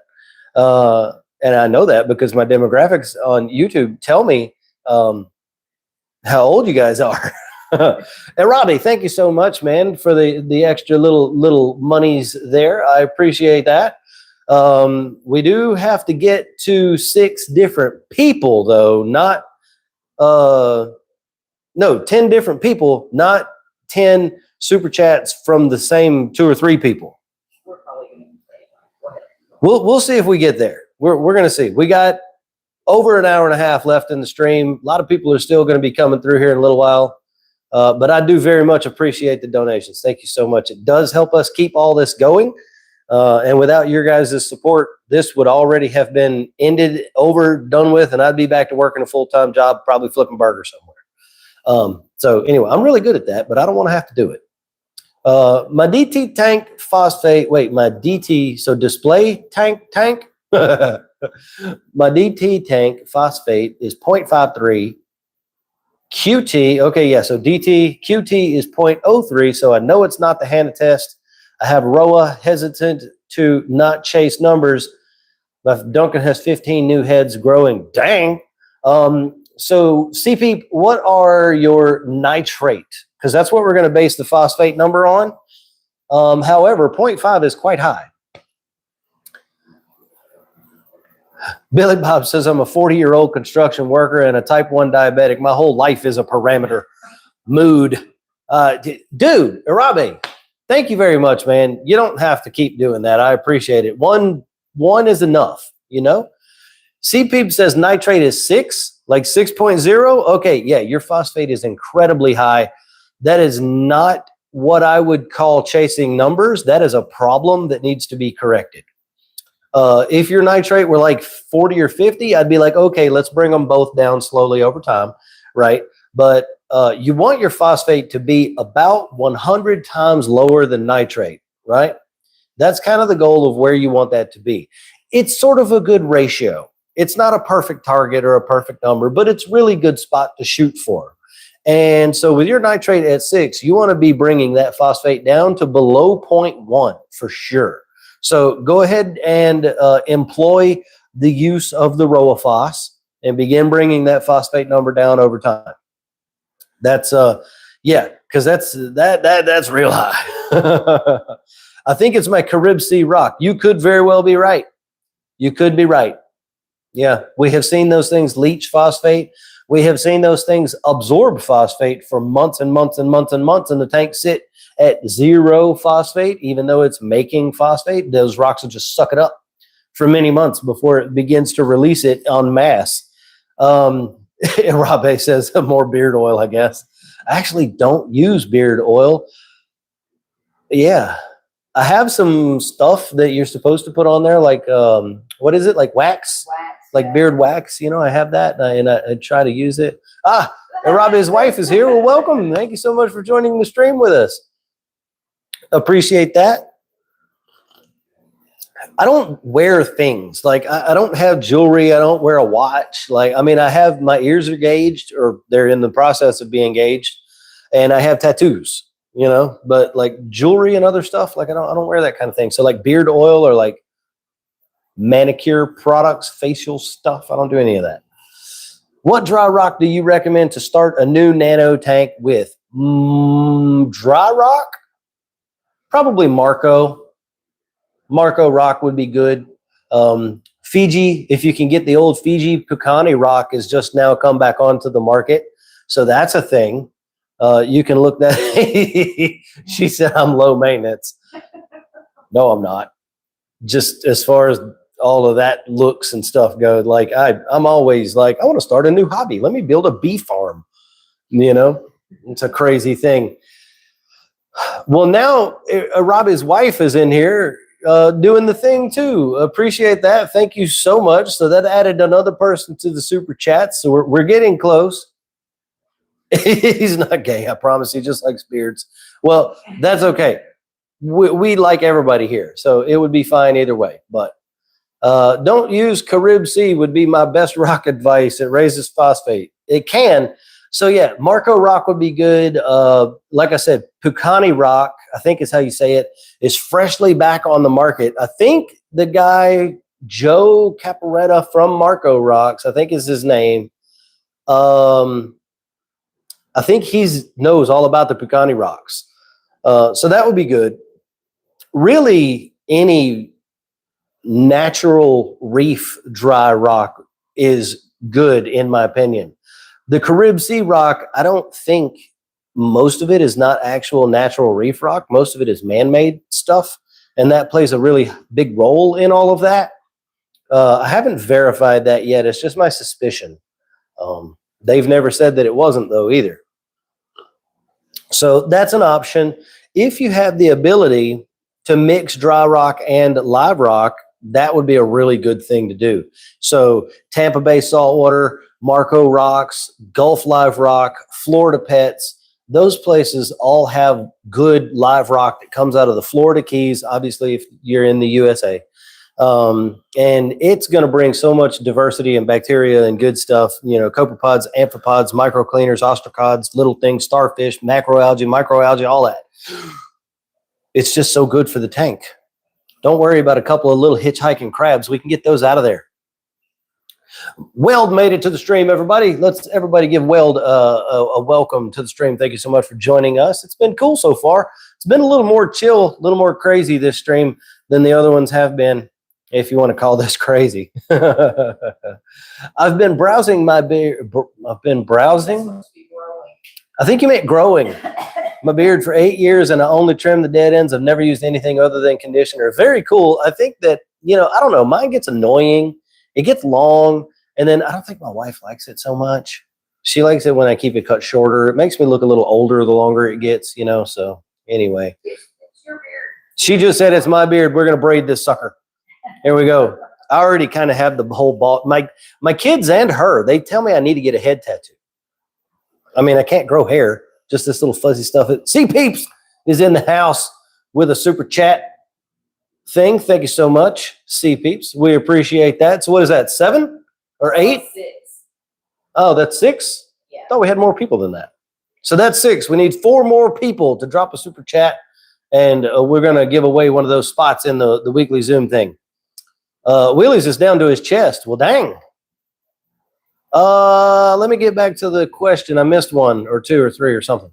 What is the best place in the tank to epoxy my hammer into place? Generally speaking, somewhere in the middle of the tank, like middle, high to top to bottom. Hammers typically appreciate low to medium par values from your lighting.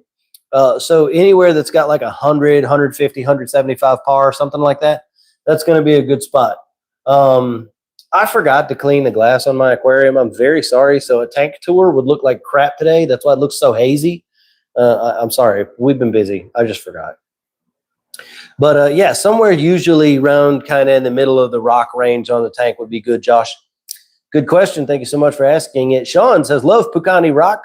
Just ordered 50 pounds and built Escape for the 125, and it's a bunch of very lightweight rocks. Yes, that's why everybody liked the Pucani stuff, because it is super porous. It's like sponge rock. It's so full of holes. There's all these places for copepods and all of that stuff to get down in there. That's why I don't like man-made rock. It's so dense. It's not porous at all. And you want that porosity in the rock, right? And Pucani rock has that. Very good stuff. Jessica says, just went and bought the Easy Mastic. Where'd you buy it from? You went and got some? Where? I had to put it in 3 places because the other fish were showing interest. Cool. So just be careful that you don't overuse it, because it can any food that goes too much into the tank can increase nitrate, phosphate, stuff like that. So be sparing with it if you can. Well, just trying to get rid of dinos. Yeah, dinos suck, man. Sorry. Tattoo of Garfield mowing the lawn right on the hairline. That would be pretty funny. That would be funny indeed. My new hammer died overnight. My Gawney and all my other corals are fine. Well, that's just the way that it goes. Kimberly says, everyone in here needs to like the stream. Yes, everyone should like the stream. Thank you very much. Pushes it out to more people all over the world watching YouTube right now. Aquatic Specialties has easy reefs. Good to know. Didn't know they were carrying that place. You only used one piece and you moved it around. That's a good idea. Yeah, that was a good idea. Hey, Logan, do you think wooden air stone with air pump combination will help a bit with the bacterial bloom? Probably not. Well, so yes, it'll help in this way, right? Bacterial blooms tend to strip oxygen from the water. So if we can add more oxygen back, that's always a good thing. And wooden air stones work better for saltwater because the stone air stones, they tend to break down over time. The problem with air stones in saltwater is they make an incredible amount of salt creep. Even just after an hour, you will have salt water on the outside of your aquarium running down the sides and all that stuff. It's just not a good time with saltwater. So I always recommend using them inside a skimmer, even if it's just one of those little cheap hang on the side skimmers and you're not using it as a skimmer to strip things out of the water. You're just using it to keep the bubble poppage contained inside something so it doesn't salt creep everywhere. I have even used just the bottom cut off of like a soda bottle. Leave the cap on it, hang it on the side of the tank any way that you can. I've used magnets before. Poke a hole in the lid, put the air stone down through it, let it churn the bubbles inside that bottle. It'll get some foam at the top, but you're not trying to collect that. You're just using it to keep that those bubbles from popping on going all over the place. I've done that before. Works very well. I've also made skimmers out of soda bottles and water bottles and things like that. It's a super cool little project. I have a thing in the back of my head for like a DIY skimmer kit that I think would be really cool. And I've designed it in my head in such a way that it's one thing that I can print that will do that whole job. It'll make a hang on the inside skimmer. It would be cool. I just haven't got there yet. I've been scrubbing the dinos off, changing floss. None of that's going to help you, my dude. That's not going to get it done. They can reproduce so fast. It's crazy. You're going to have to figure out what kind of dinos that you have through microscopic ID, and then you will be able to decide how they need to be treated to get rid of them. Yeah, you can scrub those things all day long, change filters till you're blue in the face, and it's not going to help you with the dinoflagellates, unfortunately. Why is my acans growing a lot of new heads, but the color isn't returning? That is very common with micromusa. The babies will be a different color than the main coral for a while, and then it takes a long time, months sometimes, for the colors to kind of join what the other ones are. Yeah, that's just normal for those corals, man. Sometimes it can take a long time. My first time on your live stream. Can we ask questions, or are you on a specific topic? Ask away, my friend, and thank you so much for being here. Welcome to the stream. I am Logan. I run Reef Rookies, the most respectful, most awesome reef keeping community on all of the internet. And that's not my opinion. That is the opinion of the people who are in the community, I should say. And yeah, glad you're here. Ask away. Sweet. Got it. Yeah, protein skimmer is going insane right now. Oh, yeah, it'll do that for sure. Nitrobiotic helped I Love You House Fish with dinos. It helped me too. But that tank was just, it's so nasty, and I don't really know what happened to it. I didn't maintain it. That's what happened to it. And it just got really bad. And so I think I'm going to tear it down, start it over, maybe. I don't know. Maybe scrub it, do a couple 100% water change or something. I don't know. Anyway, halftime tank tour, the tank's going to look like crap because I forgot to clean the glass. Everything's going to be hazy and fuzzy, and you're not going to be able to see anything. I do need to take a bit of a break, though. Say you clean the wine glass tank. So But it's full of bubbles now, too. Bubbles, I know. Yeah. I cleaned the wine glass tank the other day, and now it's full of bubbles, but not like dino bubbles, just like little tiny bubbles, like micro bubbles. I don't know. The colony lost color, but it's producing lots of heads. Yes, no, I get that, Bike Life.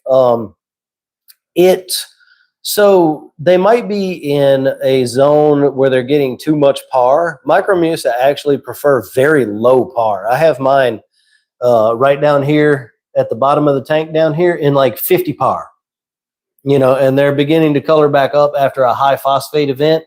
Takes a really long freaking time though, but you might move them down the tank a little bit if they're not at the bottom, or you may have to turn your lights down a little bit. Really checking the par would be the best thing to do. Yeah. Weld says, when I used an air stone in my ATO sump, I 3D printed the top and slot over one part of the sump so water didn't bubble out. Clicks on the top. Perfect. My X1C should be here Monday. Oh, I would love to have 4 X1 carbons. Good gosh. So jealous. That is an amazing machine. Don't be surprised if that machine moves a lot while it's printing. That's normal for that thing. It uses the machine moving to offset the vibration of itself. Yeah. Anyway, amazing machine. Great looking thing. So 4 more people need to drop a super chat, and then we'll do the drawing to give someone a free spot in the Zoom group discussion that we're going to be doing on Saturdays. So that's a new thing. We were doing it on Wednesdays. We're moving it to Saturdays, and they're also going to have staggered times so that more people from different time zones will be able to join. It's a pretty awesome thing. All the information is on the website. Bike Life says, I have the Pop Bloom RL90s. I got them up to like 50%, and the Acons are in the sand. Okay. So maybe it is good. It could be a trace element thing. It's really hard to say exactly what the cause could be without knowing like all of your whole situation, but lighting definitely plays a part. Trace elements and macro elements and stuff also plays a part. And sometimes it's just nature, man. I can take a Micromusa that looks amazing in your tank, put it in my tank, and it'll probably change. It's just what they do, and the babies also, they usually do come in at a different color than the main colony, or the main colony can change color as it begins growing because it's pushing more nutrients to that new growth. So a lot of things that play there with Micromusa changing color, but it is definitely a thing they do. Ozark said, thank you for making shade hood for the Pop Bloom 60. I plan to order one in the near future. Very cool. Yep. A lot of people like that product. UPS breaks a lot of them, unfortunately, because they don't know how to, ship things, even though that's what they do. But yeah, appreciate orders on the Etsy store for sure. The 3D prints, they do more than you guys think with helping us keeping this going. So it is very appreciated. Mouse says, anemones? Question. Did you see Project Hail Mary? It was very good. You should watch it. I've had 3, and they all passed within a week or 2. That is an indication of a couple of things. So let's think about it. Number 1, maybe you're getting sick anemones from wherever you're getting them from, and they're not very healthy. Possible. Number 2, the water parameters in your tank are not sufficient for keeping anemones. Number 3, the lighting that you have in your tank is not sufficient for keeping anemone, although I doubt that's the main cause because it would take longer than a week to kill them. It's probably a water quality thing. It's very difficult for me to know if that's the exact thing because I don't know everything I need to know about your tank. I do offer one-on-one consultations, though. For anybody who wants to check that out, you can go to the website, reefrookies.com. Yes, I asked that you pay me for that time. But it is a very beneficial thing. So if we need to have a one-on-one conversation, anybody about your tank or some problem you got going, or you want to go deep into it, we can do that. But yeah, with anemones, it's probably a water quality thing. So start with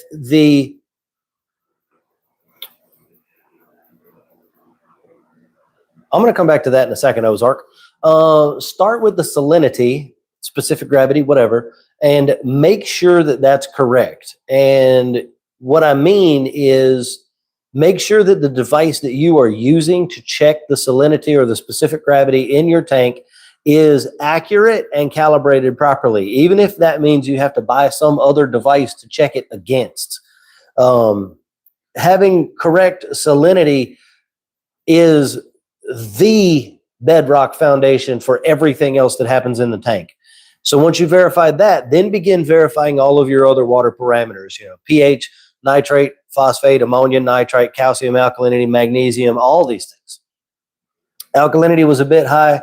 Took a sample to the local fish store. Put your numbers in the chat. Let's talk about it. Ozark said, are bleaching NIMS really a practice? I saw something about it. So do you mean that fish stores are purposefully bleaching anemones for some reason? Yeah. I have not heard of anybody doing that on purpose. Now, that's not to say that maybe there's not somebody out there who would do that on purpose. What I have seen is people charging ridiculous prices for anemones that are bleached because they're highlighter colors. So like there was one that came through, I don't know, it's a few months ago I saw it. Somebody bought it and they were calling it like a super snowstorm something. They like came up with this crazy name for this bleached out anemone, and it was a heavily bleached green bubble tip. So it should have been very vibrantly green or something like that, but it was bleached, so it was highlighter green, and they called it this crazy name. They charged this person like $400, and that person's going to be really upset when they find out what happened. And we told them, so they're probably mad. That fish store was probably even more mad.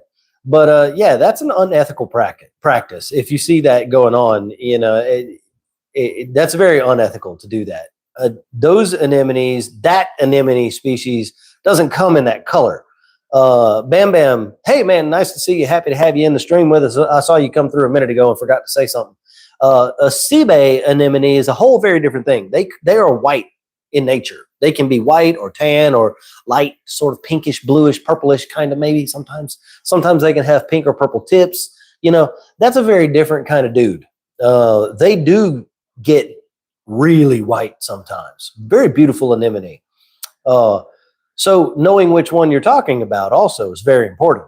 But if it's obvious that it's like a rose bubble tip and it's just bleached all the way out to pink and they're calling it a hyper pink thingamajigger, whatever, that's probably not cool. There are morphs that are different colors and they are very pretty, but I would stick to the main common ones. Colorado sunburst, California. Is it Colorado and California? There's two types of sun. Chicago, that's the other one. Chicago sunburst, things like that. Let's see. Chase Thompson says, I have 20 to 30 LPS in a 180 gallon. They look great, but not growing. So much information on dosing. I don't know where to start. How do I know how much to dose? That depends on what your tank needs, my friend. So how to choose what you dose into your tank. Like I said, it depends exactly on what your tank needs. So tracking and having a history of calcium, magnesium, alkalinity, nitrate, and phosphate is very good. That way you can begin to know what to dose to the tank. Also, trace elements are super important, but very hard to test for at your house. So something like the Triton MYTE, the Master Your Trace Elements program, where you ICP test the tank once a month, you send that to them, they test those, they send you back a supplement that you can dose to the tank to keep the trace elements correct. That's a good program to look into. Disclaimer, they are partnered with me. They are sending me that program for free for me to use and tell everybody about my thoughts about it. I think it's a good thing. If it wasn't a good thing, I would tell you I didn't think it was a good thing. They have told me to be real and honest, and that's what I'm doing. So anyway, I like the program. I'm still using it. If they quit sending it to me for free, I'd pay for it. Keep sending it to me for free, please. Yeah. But knowing what to add to the tank comes from knowing what the tank is using. And having good quality test kits, being able to track that stuff, I recommend that you test it weekly. And keep that history. That way you can tell if your alkalinity is steady dropping week to week by 1.1 DKH. You've got some consumption going on there. And with LPS in your tank, with skeleton-based corals and things, you probably do have some consumption going on. 20 to 30 LPS in a 180 gallon is definitely enough to begin seeing that happening. Now, it depends on your salt content, what salt you're using, and all kinds of other factors. It's really is. It's a lot for me to tell you to look at all at once because I don't know what's going on with your tank. Like I mentioned earlier, I do offer one-on-one consultations. That way we can take a look at the entire big picture. So if that's something you're interested in, check my website, reefrookies.com. Those are listed there at the top. You can check that out. If that's not a thing you're interested in, that's cool. We got a Facebook group. You can jump in the Facebook group, post your tank, post all your water parameters, the whole, as much information as you can give, the better. And we have some very smart people in there who will take a look and see if we can come up with anything. But yeah, it's mostly just based on what the tank is consuming. Any other questions? Happy to answer in the stream. We have a little more than an hour left on today. And we do this every Sunday, guys, from 1 to 4 p.m. Central Standard Time. We're always here on YouTube, streaming, answering questions for free, and helping people find success in reef keeping, because that's what we do. This shirt is from Delua Illumagic. That's the lighting that I'm using on the tank back there. I know it's backwards, but very good lights too, by the way. Mouse, salinity 1.026, nitrate 1.0, nitrite 0, phos 0.02. So your parameters look pretty good, other than your tank is very low nutrient. Nitrate at 1, phosphate at 0.02 is very, very low nutrient tank. I don't remember what problem you were having. Alkalinity was a bit high. Got it. Thank you. Anemone. Oh, yeah, anemones. Yeah, that's probably what's going on. There's just no nutrients in the tank. Anemones are mostly photosynthetic, but they have to have nutrients in order to do that photosynthesis. So, NIMS do not like ultra low nutrient systems. I would recommend that if you were going to try to keep an anemone again, that you would raise your nitrate and phosphate to much higher than where they're at. I would target 10 nitrate and 0.1 phosphate. So roughly 10 times higher on your nutrients than where you are now. I would not recommend directly feeding the anemones more than once or twice a week. But given that you haven't gotten a NIM to last longer than a week anyway, it's probably not due to overfeeding unless you're trying to feed the anemone every day. That will kill them.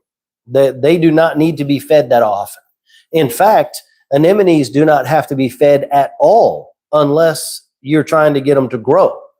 If you have it, you just freshly put it in the tank, you do not have to feed that dude as long as it's getting a proper amount of lighting. Speaking of which, what kind of light do you have? Very curious to know. Happy Sunday, everybody. Or Monday if you're from Australia, you future people. Much love for you guys. I'd love to visit Australia one day. We're going to do that. We're going to go to Australia one day. One of my moderators, his name is Matt, very busy guy. He lives over there, and he's all the time going, taking his four-wheel drives out camping in the bush. I'd love to go over there and hang out with him and do that.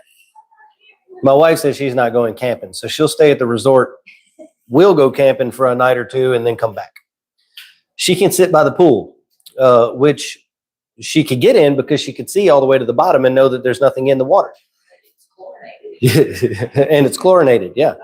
She's like, did you see that guy? Have y'all seen the thing pop through on TikTok where the guy's like, if I can't see what's in the water, I ain't getting in it. That's her. She ain't getting in it. Let's see what else we got. Nope, not me. Everything can kill you here. Oh, there. Yes. Australia. Yeah, lots of stuff. Yeah, it can't. They say it's not so bad. I don't know. Well, I live in Louisiana. We got alligators. They got crocodiles. Same thing, maybe. Bam Bam says there. What is there? You're there in Australia? Very cool. Water must be chlorinated and in someone's backyard. Been there in the Navy. Oh, I got you. Cool. Yeah. I was in the Army. The Army generally doesn't go to Australia or anywhere cool. It's usually very hot or very wet or just not fun when you go there with the Army. I don't get in water that doesn't have a wall around it. Yeah, I hear you. I hear you. Let me take a quick break, everybody, and rest my voice for a minute, and I'll be right back. It's kind of hot in here. The AC's not keeping up. I've already gone and Oh, okay. I've done the things. Done the thing? Yeah. I recognized that about 10 minutes ago, so I kept going back and forth.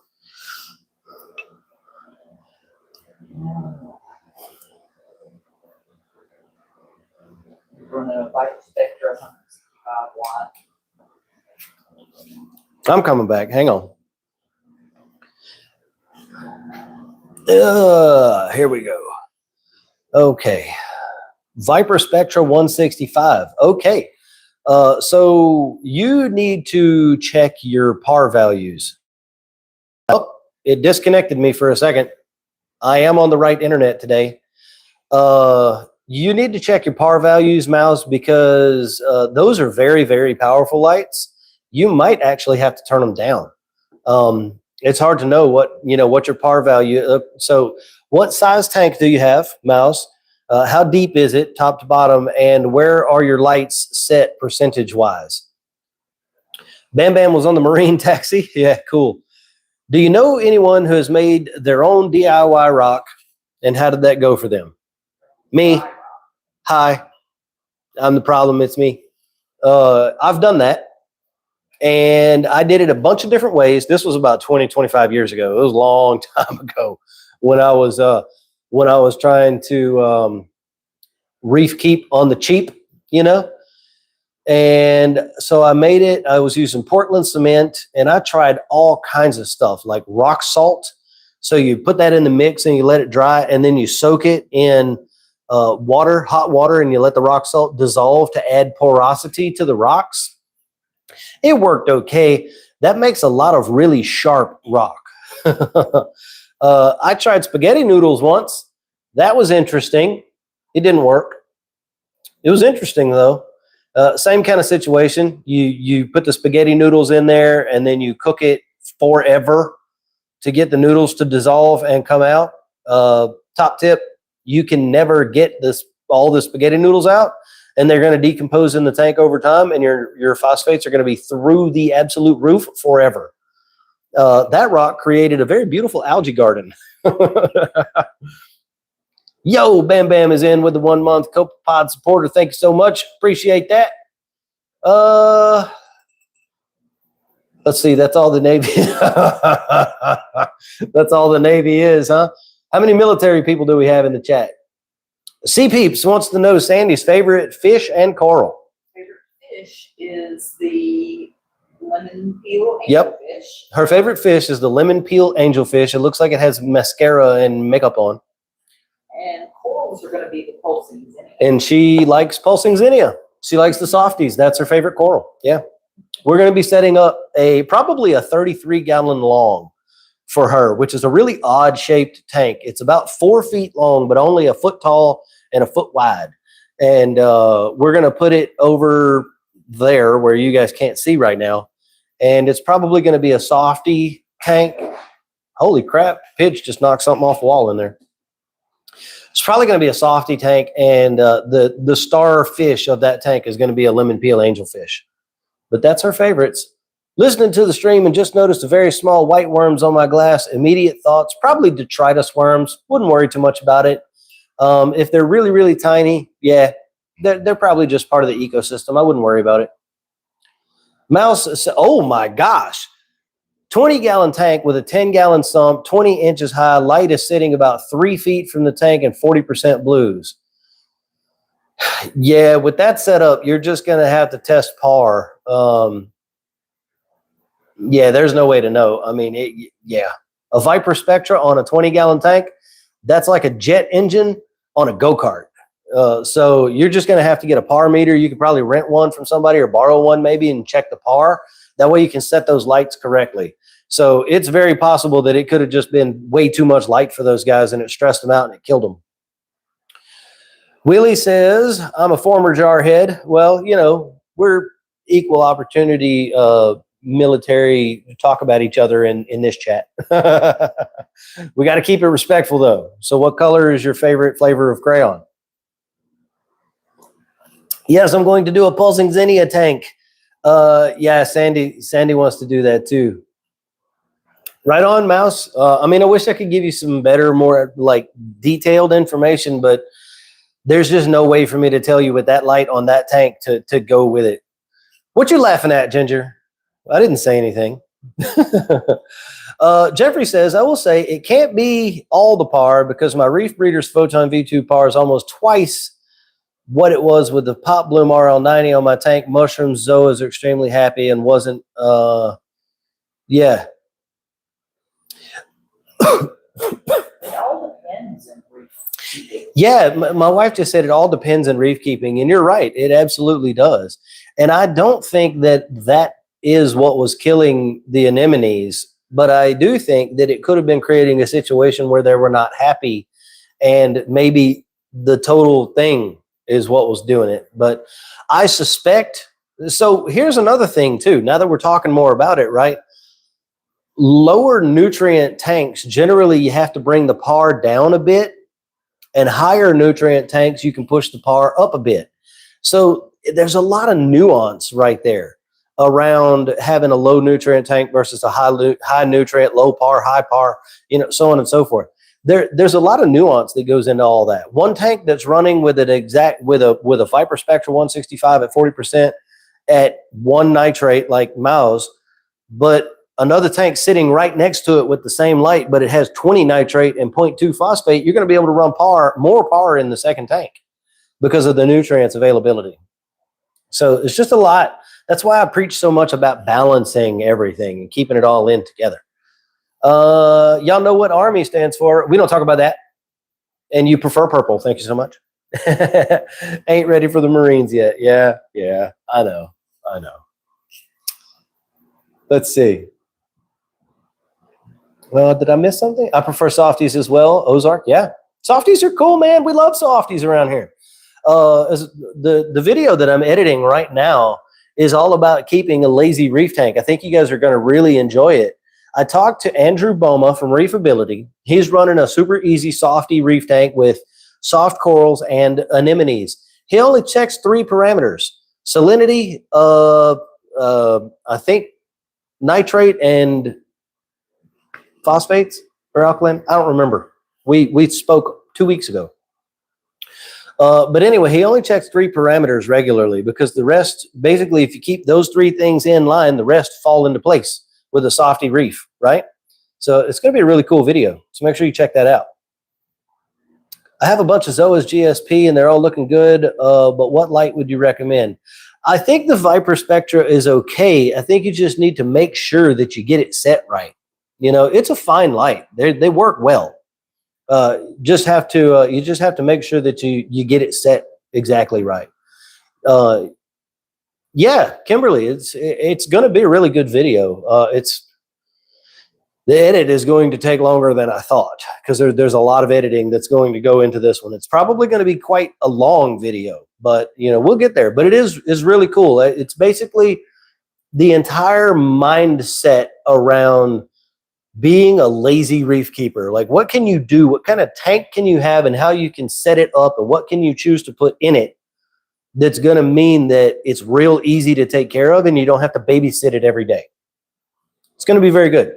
Hopefully it does very good for the channel. The views on the channel have not increased in over a year. It's been sitting right about the same thing every day for the last year, which is great. Love that stability. It's not dropping. That's awesome. But it ain't going up either. And I got to figure out how to make it go up. Softies are the only thing that have been happy in my tank. The NIM, a frog spawn, kicked the bucket. You got the marine version of a BTA, not happy. Yeah, but not dead. Yeah, so with anemones especially, they really want stable parameters in good solid ranges. They want nitrates, they want phosphates. They don't like alkalinity really super high. They would prefer alkalinity down around like 8, 8.5. Not to say that they can't support or they can't survive in alkalinity of like 10 or 11, but they don't prefer it. Yeah, Bam Bam. Yeah, reef tank like stability. Yeah, Jason, what's going on, man? Nice to see you back in the chat again. Says, going back to the nutrient and PAR levels, you just helped me figure out what was pissing my corals off. I have 5 ppm nitrate, tried cranking the Viper Spectra up in increments and everything was mad. That's very possible. That could be what it is. Because see, what happens, so you have to think about the big picture, right? You have to think about the biology of the tank. So we're going to increase PAR. Okay, PAR goes up. What's that do? It's not just adding more light to the tank. More PAR means more possible photosynthesis. To support the photosynthesis, we have to have the available nutrients in the tank for the corals to get what they need to use the available PAR. So all that PAR, all those photons are bashing those corals. If the nutrients are really low, usually 5's still okay, but if the nutrients are really low, there's not enough food there for the corals to grow at the rate that they would like to grow under that amount of light for the zooxanthellae that are on the corals to protect them with the light spectrums that they can block out, things like that. So it could piss things off, right? Generally speaking, low nutrient, keep lower PAR. Now, I don't mean turn them off. You know, you still got to have the right amount of light in the tank for the corals, but lower nutrient tanks like lower PAR. Higher nutrient tanks can tolerate higher PAR. I've seen people that have tanks that are running like SPS aquapora tanks that are running, you know, like 500, 600, 700 PAR, but their nitrates are like 40 or 50 and their phosphates are like 0.4, 0.5. Is the gauge still? Yeah, it's on, but it got up to 75. So Yeah. It's not coming down, but it's still running. So anyway. Yeah, it's probably 105 degrees outside. So, yeah, it's hot. We're having to have work done on our house because our AC is not keeping up. Let's go back a little bit. Let's go back a little bit. New here, welcome to the stream. Happy to have you here. Thank you so much for joining us. Just started a new 75 gallon. Been years since I had a reef tank. Well, very cool, Jason. Hope that you find a lot of good information on my channel. My name's Logan. I run Reef Rookies, the most respectful reef keeping community on all of the internet. We hang out in Facebook on a private group, TikTok, Instagram, Discord here. I have a website, reefrookies.com, offers all kinds of resources and things to help you in your reef keeping journey. And I offer consultations as well. So, a little blurb there. We need what, 4 more? 4 more, yeah. 4 more different people who haven't already given us a super chat, and we're going to give away a spot in the weekly Zoom education call. 4 more super chats is where we need to get, and we'll give that away. Doesn't have to be a lot. I'm not asking for billions of dollars here. Apache, all of the coral I had before when I was running 10 postings in, it was always the coral friends and family. Yeah. It always happens that way. The flowy stuff is what people like when they come over to your house and they're like, oh my gosh. Andrew actually said the same thing in that video. You guys will see that if you watch the video. He was like, people come over to the tank and they always go to the 20 gallon cube with the softies, not the 200 gallon acro tank. You know? Willie says my alk is 7.8. Yeah, it's okay.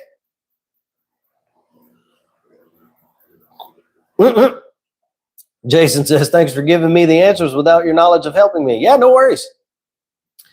Happy we struck something that's going to help you figure out your tank, you know? That's what these are all about, is just talking and figuring things out.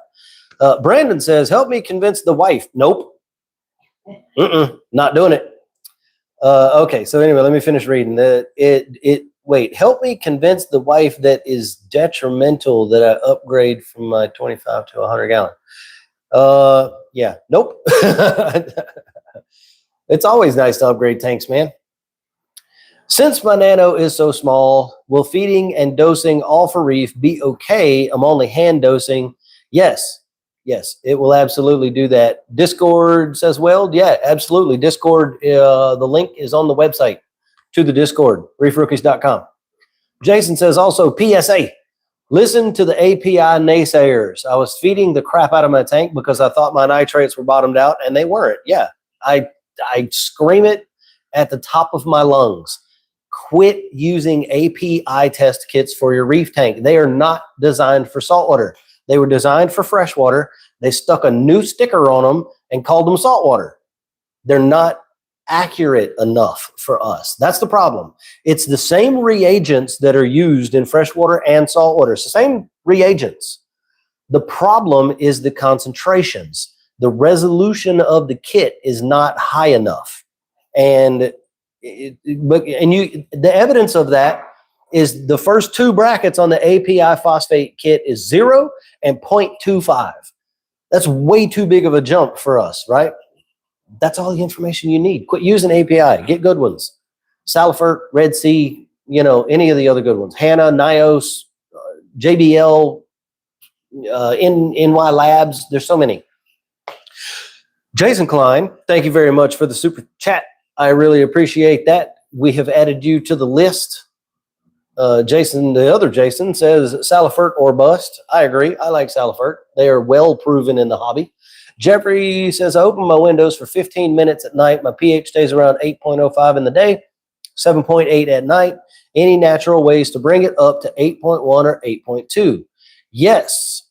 Well, no. Kinda. Not easily. Adding a macroalgae refugium, adding a skimmer, having the airline for your skimmer go outside, which I usually don't recommend because who knows what's outside the house. Mosquito sprays and stuff, etc. Skunk could spray your airline and now you got skunk in your tank. I don't know. It's weird, but yeah. All of those things. Adding a CO2 scrubber to your skimmer, possibly. Running your macroalgae refugium on an opposite light cycle from your main display is a good way to do it because the light itself begins to affect the CO2 and O2 concentrations in the tank, and running the refugium opposing the main display helps keep your pH more stable over the 24-hour period. Those are a bunch of shotgun blast ways that you might look into. Jessica says the file fish is eating so far, but she seems to be watching it. Yeah, well, sometimes you got to give them some time. R&C recently started watching your videos after failing at reef keeping and quitting for a few years, thinking about getting back into it and have learned a lot. Very awesome. I appreciate that. I'm glad you were learning a lot from the videos. That is why I started doing them, is to help people find more success in reef keeping. I've made a lot of mistakes. So if I can try to keep you guys from making the same ones, that's helpful. Billy Bob in with the super chat. Thank you so much. Appreciate that. We've got your name on the list too. Brandon Lucas, maybe that'll be one of those forgiveness versus permission purchases. Yeah. I don't know. That's between them. That ain't got nothing to do with me. I don't want a mad wife in my emails. Nope. Possum Bayou in with the super chat. Thank you so much. We got your name down on the list too. And Sarah Williams is in with that as well. By the way, happy to see. And Bam Bam too. And Bam Bam also. Thank you guys so much. So that should be 10 now, huh? That's 11. All right. Well, we're getting towards the end of the stream. All of the people who have done that are going to go into the drawing to win the free spot. So we're going to do that, about 10 minutes before we finish. Let's see. After hearing about API, I'll admit I've been using it. I have to change today along with my other $800 Amazon order. Yeah, it happens, man. Reef tanks are a money pit, no doubt. Hal is recommending stuff to weld about the Salifert kits. Yes, good kits. How about running a skimmer intake line into the attic or into the AC return? I've heard of people doing it. I've never done it. Attic is very hot in most places. But it's, it could be a thing that you could try. Just test it out and see how things go. The very first thing that I would do would be to get a CO2 monitor for the room that the tank is in and put it by the tank. That way you can figure out what the ambient CO2 in the area around the tank looks like.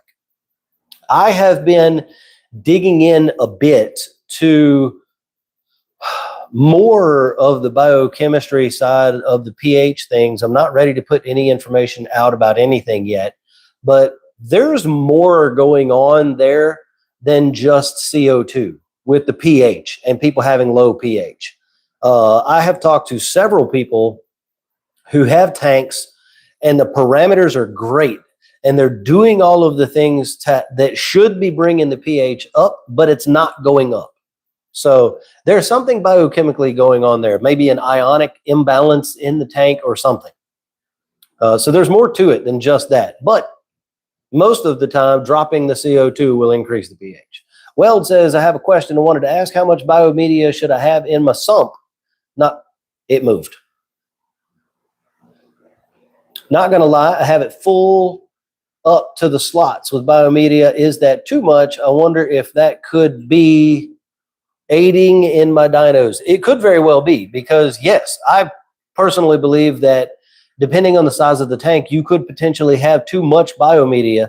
You could have too much anaerobic or anoxic bacteria in the tank that are consuming nitrates and turning it into nitrogen gas, which is sucking the nutrients out of the water, making it so that the dinos can become the dominant organism. See, it all goes back to that biology like we were talking about earlier. You got to start thinking about the big picture. If there's too much nitrogen fixing bacteria in the water that are sucking up the nitrate, making it very hard to keep your nitrate up in the tank, that's going to make it difficult for the bacteria and the microorganisms that outcompete the dinos to continue living, because dinos are photosynthetic. Most of those other things that we want to keep, bacteria and stuff, are not. So even in the absence of nutrients, the dinos can thrive because they can get energy from photosynthesis and the other ones can't. That's why when the nutrients drop out, the dinos show up. That's why that happens, So it's potential that you could be biologically over-filtering the tank. It's possible. I'm not saying that's exactly what it is. But it's definitely possible. Coco Wilson says, what's up, Logan and Reef fam? Hey, happy to see you here. Thank you so much for joining us. Willie, tank is in the bedroom, but it's hot here in KY, so I'm not burping the house until the fall. Yeah, I hear you.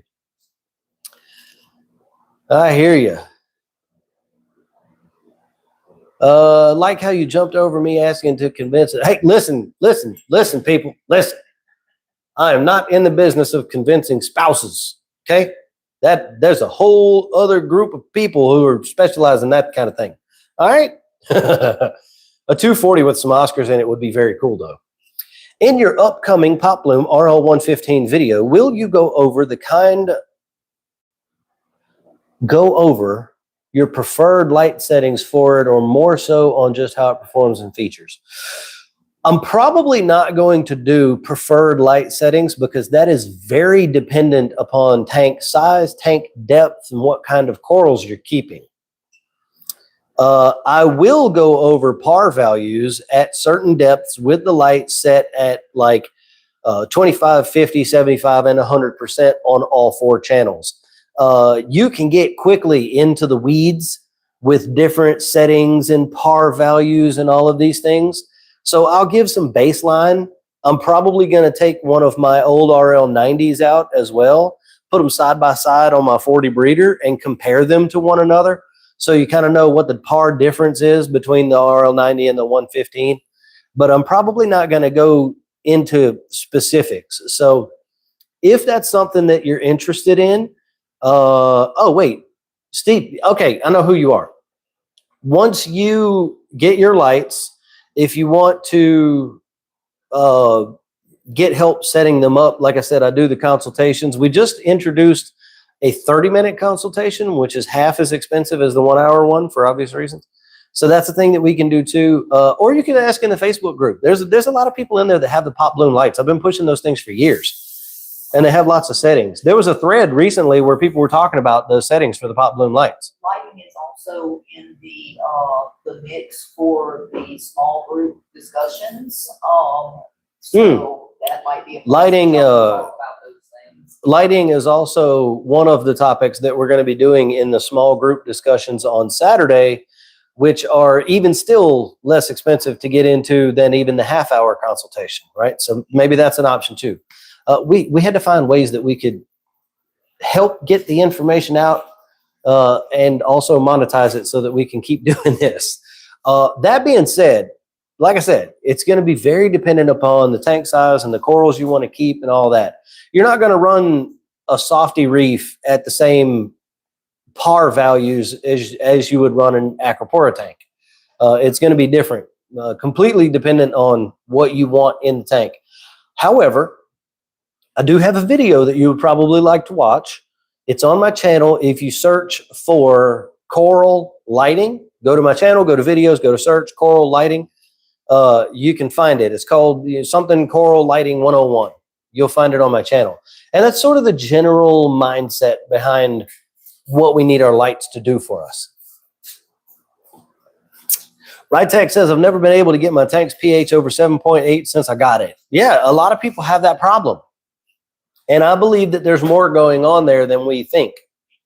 So I'm trying to dig into it, but man, organic chemistry was a long time ago, and I didn't score particularly highly in it. A lot of that was because I didn't study very hard at that time for that particular class. I remember it very vividly. My tank is in its third month. The last 3 weeks, the ammonia hover around 0.03, nitrate 10.3, added 6 fish. Do I need to do something or just keep an eye on it? Just keep an eye on it. There's always a very small measurement of ammonia in our tanks. If you're using Hanna checkers, I suspect that you are, given those numbers. There's always going to be a little bit there. The fish are making ammonia. Anything that's breaking down in the tank is making ammonia. There's always a tiny amount in the tank. So I wouldn't worry about 0.03 at all. I would just keep watching it, making sure things are doing what they're supposed to be doing. Yeah, the dinos, you brushed them off, they're back the next morning. Absolutely, they will do that. Whoo-wee. I gotta slow down a little bit. I got out of breath there. Do you still plan on a mangrove habitat? I was never planning on doing a mangrove habitat. I did say at one point that one of the things that I wanted to do was a saltwater paludarium with a terrestrial side and a reef side and everything in between. But I don't really particularly find mangroves that interesting. I mean, it's a tree and they grow very, very slowly. They don't really help you with nutrient consumption and stuff, anything like that. I still recommend a cheap wattage meter and shoot for 1 watt per gallon with about 75% blues, white to taste. It's not perfect, but it'll be close. Yeah, it's a pretty good thing. It's not terrible. I don't find that it's really super accurate for getting the tank set correctly, but it'll get you in the ballpark for sure. Chemistry and physics whooped my butt. Too much calc involved when you get to the college level. Yeah, it was tough. So for those of you who don't know, I have a bachelor's of science in general studies with a concentration in all of the natural sciences because I couldn't decide what I wanted to be when I grew up. Still haven't. Apparently, this is what I want to be, teaching people how to do saltwater aquariums. But yeah, so I studied basically all of the sciences, botany and biology and chemistry and organic chemistry and microbiome and well, I don't even remember what the next one I was thinking of. It was in my brain, but it's not the word that came out of my mouth. But anyway, I studied all of that stuff. For 6 years, I was done with school. I was like, I am finished with this, and asked my counselor what I was closest to. I'm like, what can I do? I'm doing one more semester of school, and I am finished. I'm done. Tell me what classes I need to take to get any degree, And they were like, well, you can take X, Y, and Z and you can get a general studies. And I'm like, put it down. So I did the one more semester. I graduated, and Bob's your uncle. That's what we got. A very expensive piece of paper that taught me how to teach people how to keep reef tanks. So yeah. Let's see. Mangrove saltwater habitat could be fun. It could be. Absolutely. It could be.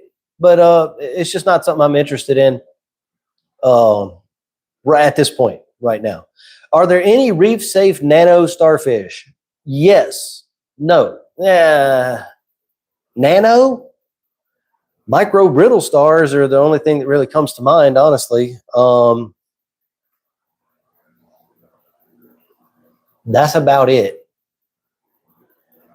Normal brittle starfish are going to get way too big for a nano. Most of them also eat small fish. Any sand sifting detritus starfish is not going to be a good idea for a nano. Linkia, maybe if you keep it fed well enough. That's about it. I'm not a big proponent of any starfish in a reef tank that is not, one, huge, and two, very mature. We just don't know enough about them to keep them alive properly. Chocolate chip starfish might be okay, but not in a reef. It's going to eat corals.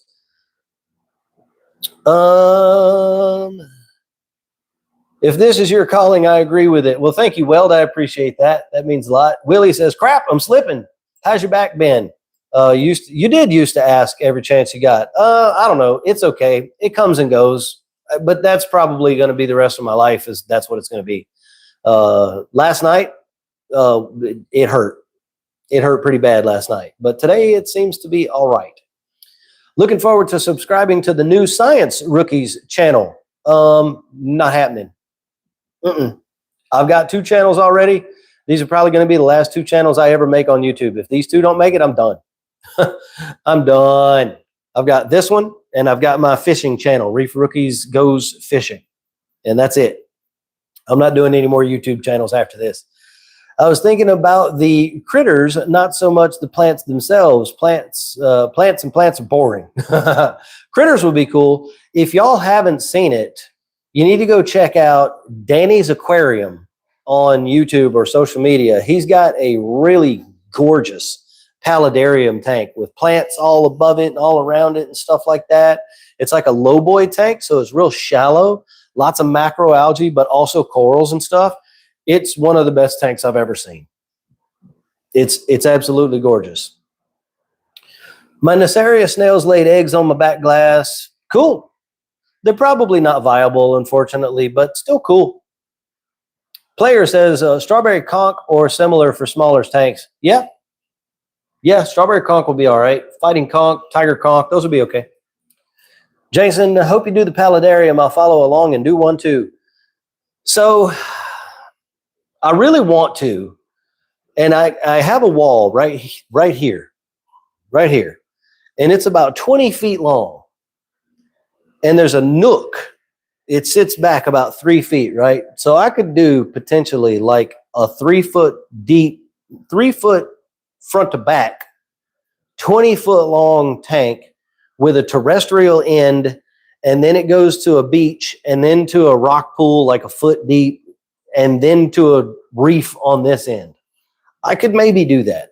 But the problem is the house where we live, the ground is pretty soft, and a lot of weight is going to be a problem, even though we have a slab. So I don't know if I'm ever going to be able to do anything like that. But it would be very cool. What's the difference between a brittle star and a serpent star? They're different species completely. Serpent starfish typically don't have the spiky legs. Brittle starfish typically do have the spiky legs, but they all kind of are very similar. Usually the green ones, the big green brittle starfish, they are predators. They will catch and eat fish for sure. The red ones or the pokey ones, the spiky ones typically don't, but mine was, we think anyway. So yeah. Weld says, you've seen ants, Canada has a lagoon. I did see that. I was going to be following that, but I don't get that much opportunity to actually sit and watch YouTube. to be honest with you. But that was one of the ones that I'm planning on putting that series on while I play Minecraft if I ever get a chance. Back injuries are the scariest thing. I've broken every bone in my body, but haven't hurt my back. Well, yeah, back injuries suck. You've thought about this a lot. Yes, I have. Yes, I have. Sarah says, going to be honest, Logan, I feel totally out of my depth when everyone talks about par, lights, dosing. I'm not the sharpest tool in the box. Listen, that's okay. There are different levels to this game, all right? And maybe the place where you're comfortable is a softy reef, and that's fine. You know, the video that I'm going to be putting out next, my next long form video, is going to be all about how to keep an easy reef tank. No dosing, none of that crazy stuff. Good lights, a good skimmer, and water changes. That's it. You know, and testing just a few things. Maybe that's where you fit in, and that's okay. You can fit in there. You can have a gorgeous, softy reef tank, maybe an anemone or two, and it be a beautiful piece of your home that you enjoy doing. So, you know, that's okay that you don't have an Acropora tank with $10,000 in Acropora in it. It's fine. Anybody know anything about mud skippers? Are they salt, fresh, or brackish? I don't know, but I'm very interested to know. I think they're freshwater. They might not be, though, but I think they're freshwater. They're super cool, though. My nitrate are around 3, and my phosphate are at 0.02. I still cannot seem to stop the hair algae. I also have a refugium running as well. Any advice? Yes. Manual removal of as much of it as you can. You will probably notice when you do that that your parameters are going up because the hair algae is probably consuming a lot of nutrients. And once you've manually removed as much as you possibly can, add more herbivores to the tank, specifically snails that eat specifically hair algae. There's a bunch of different ones you can choose from: ox tongue, nearite, regular nearite, astrea, turbo, seraph, dwarf seraph, trochus. That's a good one. Banded trochus. They will reproduce in your tank. Stomatella snails. All this. Almost every time someone has a hair algae problem, it's almost always a lack of herbivores in the tank. So bolster your cleanup crew. Add a pencil urchin or a tuxedo urchin, some chitons, you know, all these things. We need a robust cleanup crew in our tank to keep hair algae at bay. That's what I would recommend. Sarah said, but I'm learning and you help so much. Thank you. Appreciate your support. Fantastic group. Thank you so much, Sarah. I appreciate that too. I sure do. Yeah, no, we don't have to have a polo reef tank to enjoy the hobby. You know, a little small tank, whatever, use some softies in it. It's good. Jason, serpent stars are just a bit less creepy to look at. Yeah, the pokey brittle ones are creepy for sure. That's what we have, yeah. Yeah, we had to take ours out. We had one red pokey-legged brittle star in the big tank back here, and we lost a 3-year-old possum wrasse, and we lost a 3-year-old probably purple firefish, and they were some of the first fish that went in there. They were super healthy, ate every day. They were not sick. There was nothing wrong, and they were just gone. He ate them. Either him or that big rock flower. I mean, they never got on that side of the tank. No, they didn't. They never went over to that side of the tank. Stayed on the opposite side of the tank from that thing. Yeah. So, I mean, I guess it's. I have not looked in the overflow. I wonder if they're in that overflow. I would love it if they are. Got to look in the overflow to see if my fish are in there. Or brittle star, we're like you. Yeah. Yeah, but we ejected that brittle starfish because we thought it was eating our fish. But I have not looked in the overflow to see if they jumped in there, which they can because it's open top. Turbo snails are machines. Yes, they are. But Mexican turbo snails are not actually tropical snails, which is we keep a tropical tank when we keep a mixed reef. But Mexican turbos are not tropical. They are temperate, which is a lower temperature. My rock flower is huge. Yeah, he's massive. He's about 8 or 9 inches across. There's a green one right on the other side of him that's about 6 inches too. Rock flowers really like my tank, and I really like them. At what point do I turn the lights on and add cleaners? Brown algae just starting to appear. The tank is in its 3rd month. You can begin ramping your lights up now, and you can begin adding some of your cleaners now. Don't get the whole cleanup crew. like for the entire tank, but begin adding some now, and then keep adding them a little bit, time and time again, over week to week to week. Just add a few until you get to your final goal, which is approximately 1 cleaning member per gallon of water in the tank. Willie says, I'm with you, learned a lot, even if I haven't implemented it. Damn near information overload sometimes. Yeah, you guys want to talk about it? This is 3 hours of pulling crap off the top of my head. Trying to remember all the stuff that I need to tell you guys. I'm exhausted after these live streams. I usually can't do anything else for the rest of the day but sit on the couch and watch TV. Because it is mental overload. It is hot in here. I'm doing the best I can with it. I know, baby. I'm just saying, it's like the 3D printers are running. That's what's. I've got all 4 3D printers running. Yeah, the insulation's gonna help.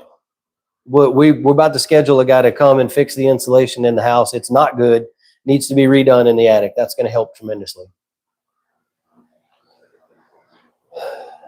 Oh, let's see. That would be hilarious. Yeah. Yeah, if we find the fish in the overflow, you owe some high fives. Yeah, for sure. And an apology to Patrick the Starfish. Yeah. Yeah. Willie says the knowledge you have is crazy. I've been doing this 28 years, man. You do anything that long, you start to compile folders and folders of crap locked away up there. So, my wife's, hers is song lyrics. Let's play it. Let's do a test. Somebody just say something random in the comments, and we'll see what she comes up with. I guarantee you she's going to have a song for it. I'm going to go get some water. This coffee, I'm done with this coffee. Let's see. Willie said, it has to be just in random conversation. Yeah, it's got to be just random conversation. Like, don't think up song lyrics or anything like that. It's just like, you say, oh, I can't be on camera with this.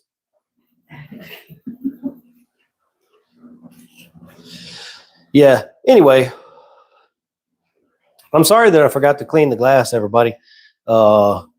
It's been a crazy couple of weeks. And I mean, it's not a thing I talk about a lot, but I battle depression and anxiety and these other things too that cause problems and make things very difficult to get done sometimes when there's a lot of things that need to happen.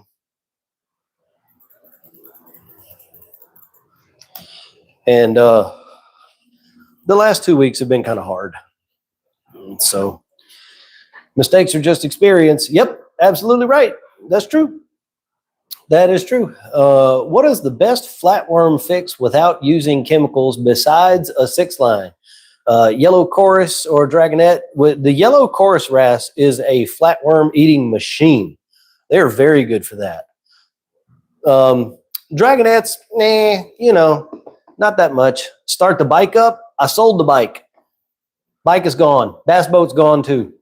I got my grandfather's boat back. It's a small wooden John boat that my great uncle built in 1980, and I'm refinishing it in the way that would be good for me to fish like how I like to fish.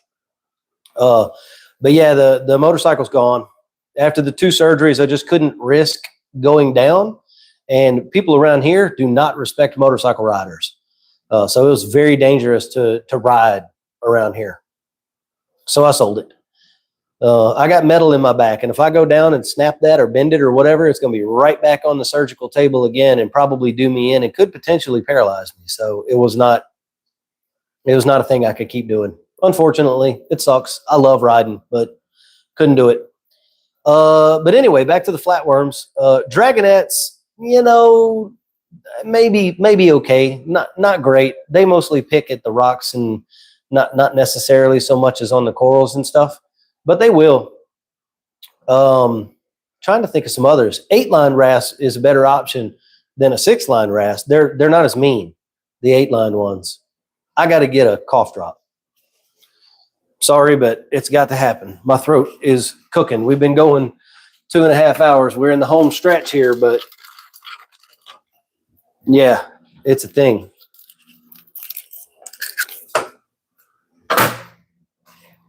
Okay. This will get us through to the end, I hope. I'm looking forward to some fishing videos. Yeah, so Reef Rookies Goes Fishing is my fishing YouTube channel. Be awesome if everybody went and subscribed to that. If you enjoy watching fishing content, right now I'm making videos when I can about rebuilding the boat and stuff. So yeah, no tank tour. I forgot to clean the doggone glass, so everything's going to be super hazy and just not looking good. Yeah. Autocorrect. Yeah. All right. So we got 25 minutes left. We do have enough people in the list right now. She's already got the list built. Anybody who has dropped a super chat or a super sticker in the chat so far is going to be entered to win a free code to get into our weekly topic-based small group discussion Zoom chat. It's something we're going to do every Saturday. We're going to talk about corals or lighting or cleanup crews or maybe pests and things like that. So you get to pick which one you want to be in, and we'll make sure we get that code to you. The winner is going to have to email us, but we'll say that all in a minute. 10 more minutes. So anybody in the next 10 minutes? So anybody in the next 10 minutes, if you drop a super chat or super sticker, you will be entered to win, and we will show that on screen so that there's no, weird stuff going on. All right. Willie says, I would be living vicariously through you fishing in salt. I'll be there. Cool, man. Yeah. I have some videos already of some of my fishing stuff, but I got to get a couple of better cameras. I want to get a chest rig so you get that POV. I was thinking about getting the Meta glasses that record your eye POV. That would be cool, but I don't know. It's going to depend on what I can find, probably used. But anyway, Coco says, what can I get for bubble algae? Taking rock out is not an option. Hal Green says, please remove me from the raffle. Okay, well, if you win, we'll just roll again and pick another name. Appreciate that, Hal. Thank you so much. Sean said the same thing. So for bubble algae, pithos crabs do better than emerald crabs. They tend to go, there goes my eyeball again. They tend to go after the bubble algae a little bit better. I recommend manual removal. Get a dental pick. Like when you go to the dentist and they use that little tool with the little hook in it and they dig around in there and it hurts. Get one of those and you can dig underneath the bubble algae under where it's attached to the rock and pop it loose. And it'll most of the time it'll float, and then you can just take it out with a net. Otherwise, if the tank is big enough, a rabbit fish might help you clean it up by eating it. But pithos crabs and emerald crabs do a really good job.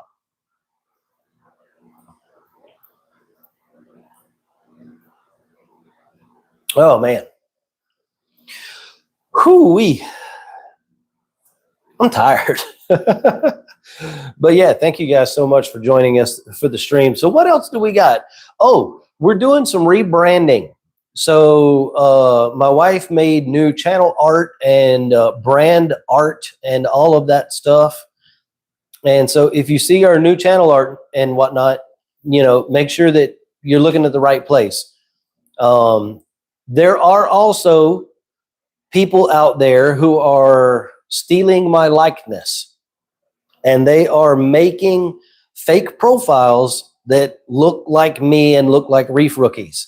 So the best thing to do, if you want official information about anything, or if something looks weird or whatever, is go to the website. Everything that we're doing, we're putting it on the website, reefrookies.com. I will never ask you to do anything crazy or weird or off the wall or anything like that. So if somebody reaches out to you and says, hey, I'm Logan from Reef Rookies, what's the password to your hydros? No, that ain't me. Okay. Everything we're doing is going to come either directly from me, directly from her, or from the website. So just y'all be aware that there are people out there doing that now. And yeah, I am serious. Well, there's a couple people on Facebook that have made profiles this is a content creator thing. It happens to everybody, all like content creators in all niches. People do this stuff to them. And I know we're not talking about reef keeping, but I want you guys to be aware that it's going on. It happens to content creators all over. People start making profiles. They'll rip off your content, upload it, try to get views to make money, stuff like that. We're taking steps to get that stuff taken down. But it happens. So let's see what else. I think maybe I missed something. Have you named your tank by chance? So we had this idea of doing this big 1,800-gallon tank in here, and we had come up with a name for that. But I think it could go ahead and apply to the one behind us. So what we came up with, because we're from Louisiana, is Magnolia Reef. What do you think? I don't know. I kind of like it. It's pretty neat. Well said, Redbeard's Reef. Redbeard's Reef, yeah, that's pretty neat too. I do like that as well. Yeah, that's pretty cool too. But I honestly, I think that's taken. But yeah. Okay, here we go. We got a question. My mixed tank is in the basement, 75 foot to get to my tank. Can I use a garden hose with plastic connectors? For what purpose? What purpose would you be using the garden hose for? Someone in here has that name. Yeah, I think that, yeah, they've been in here before.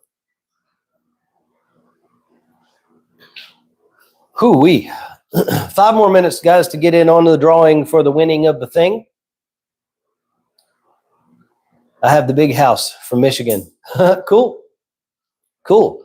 One of the things, oh, by the way, everybody, the powder brown tang, Charlie, that got sick that I made the video about, did not make it.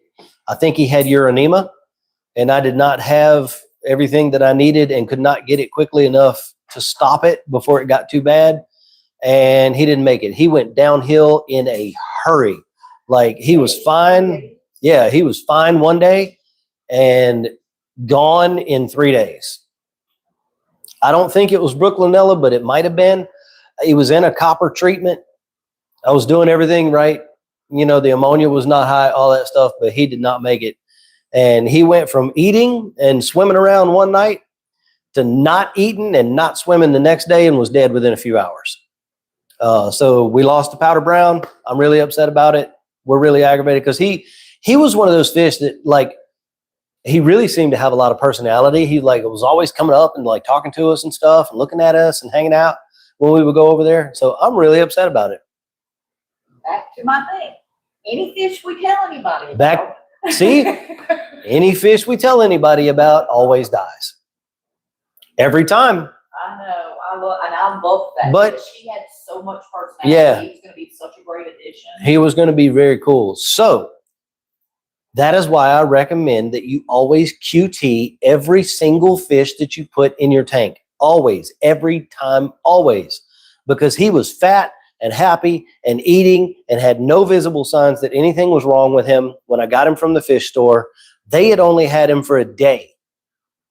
And it came from Sustainable Aquatics. Very well-known, good brand place that fish stores get fish from. Brought him home, put him in QT immediately, gave him almost a week, 2 weeks almost in QT without copper, all that. It was 2 weeks before 2 weeks before he started showing symptoms of anything being wrong. Always QT everything. Okay? I think we got that going. It sucks. I'm sad. We have 2 more minutes.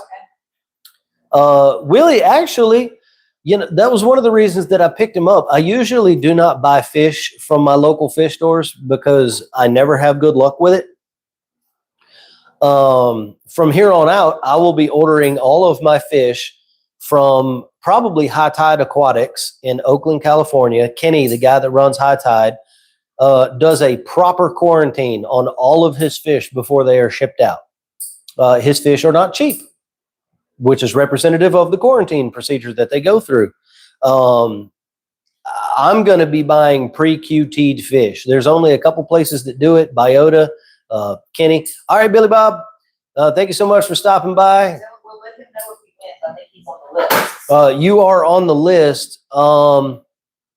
Yeah. If my name gets rolled, I'm sure someone else would more appreciate the spot. Well, look, if we could do it right now, it's fine. Hang on, Billy. Don't leave. Hang on. We'll do it right now. That way, if you get it, you're here with us. So that's it. Everything's closed. I had 11. We got the, let's flip this around. So here's the list right there. Here's the thing right here. And we're going to do a spin. And if it lands on Hal or Sean, we're going to pick somebody else.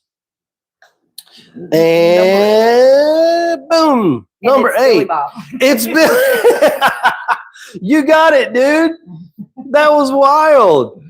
Okay, man. So look, here's what we need you to do. When you get a chance, when you get back from the grocery store, send an email to the following email address. admin@reefrookies.com. And we'll make sure that you get everything. That was wild that it was you. Great. And there was no way that we could fake that. That was live. You guys saw that happen right as it happened. Yeah. So send an email to admin@reefrookies. We'll make sure that we get you that code so that you can pick which one of those classes that you want to join. Jacoby's on his way to High Tide right now. Well, tell Kenny I said what's up. Tell him that I mentioned him again in the live streams. You know, yeah, I've been speaking to him a couple times in the past week. I think me and Kenny are going to try to do a piece of content together, in some kind of content. I really like that guy.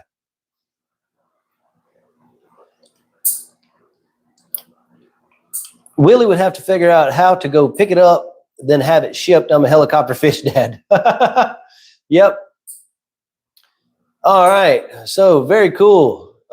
Billy Bob won the thing. Super awesome. Appreciate all the super chats and super stickers, everybody. It really means a lot that you guys are willing to support in that way. My first fish was a clownfish from Petco. He's been a rock. Same fish that has survived the AC unit crash. 97 degrees, huh? Wow. Yeah, I remember you telling us about that. Very cool.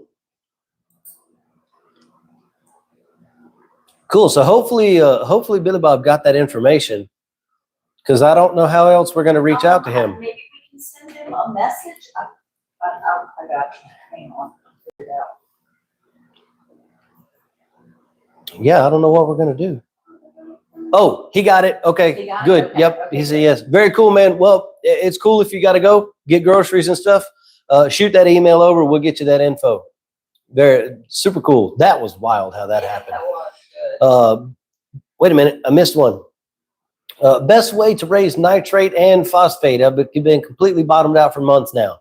If it's like that, the best 2 products I would recommend for you are Brightwell Neo Nitro and Neo Phos.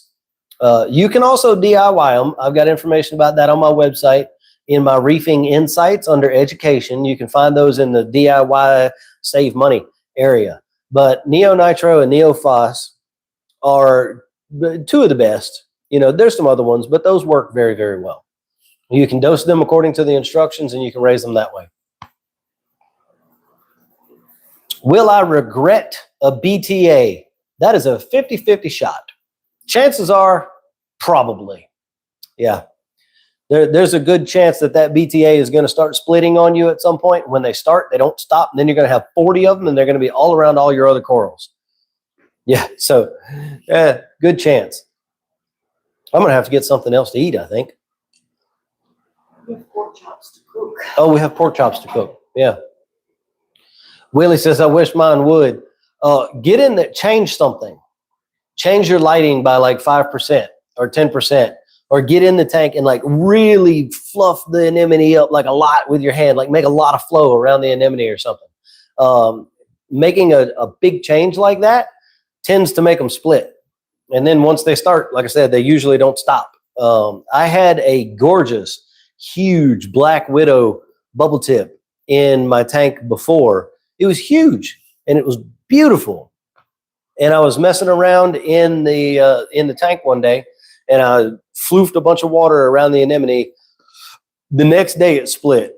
And then after that, it just kept splitting. And it went from being like the size of a dinner plate across its face to being this big.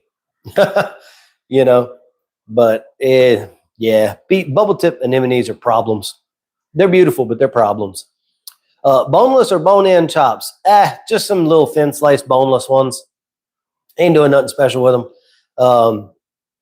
I like the boneless ones better. Don't know why. Just easier to eat. I like bone-in if they're big and thick. you know, but most of the people in my family don't like big bone-in pork chops, so we don't have them. Wish I could eat with y'all. Yeah. Bone-in, I don't care for shoe leather. Man, you got to cook them right. Got to cook it right. Low and slow is the way. But anyway, I'm tired. See, I can't do a tomahawk. That's 3 pounds of meat is too much. Goodness. Once a week? Jeez, man. I wouldn't have to eat for a week. And I'm with her. Ribeyes only? Yeah. Which, I mean, tomahawk, it is a ribeye. One whole part of it is a ribeye, at least, anyway. Well, I don't know steaks. Yeah. Yeah. But anyway, so what else? We got 10 minutes, guys. What else about reef keeping are we going to talk about? 78 ounces in one sitting with the sides. I would literally die. I would be deceased. There's no way. I go to a steakhouse, I get like an 8 ounce, and I'm good with a potato and a salad and all the other stuff and some bread. I'm good. Yeah, I hear you. What else could we talk about? What's coming? Well, I mentioned it earlier. I'm going to be starting the Triton Core 7 reefing method here in a little while. Calcium, magnesium, and 2-part alkalinity. I'm going to be doing that, trying that out, testing that out. Yes, they're sending it to me. No, they're not paying me to say anything. I am going to be upgrading the tank with some Delua gear, some more Delua stuff here soon. I'm going to get wave makers, either 4 or 6 of their prop wave makers and put in here. Return pumps ×2 and a Great White 12 skimmer is going on this system. So I'll be rocking all Delua gear. The main tank lights are Delua. The Refugium tank lights are Delua Pixels. I really like Delua products. They make a great product. So I'm happy to support them and show that off. I can eat a triple Whopper from BK and 4 slices of pizza. No way. No way. Golly. You guys are monsters. If you can pick what's your favorite coral. Ooh, my favorite coral? Man, it is so hard because I like them all. I think right now, currently in my tank, my favorite one is probably coral, not anemone, is my Australian gold torch. I think that's my favorite in my tank right now. Never had one. I'm very pleased to have that from Terra Reef. I think it's a very awesome coral. It's right there and looks very good. So, we got some stuff going on here. Ginger says FOS is 0.69. ALK is 13.7. That okay. So both of those are pretty high, Ginger. Depending on the rest of your parameters, you might need to take some action to bring those down. Yeah, those are pretty high. Especially, they're both pretty high. Yeah. Love a good blasto, Hal. Absolutely.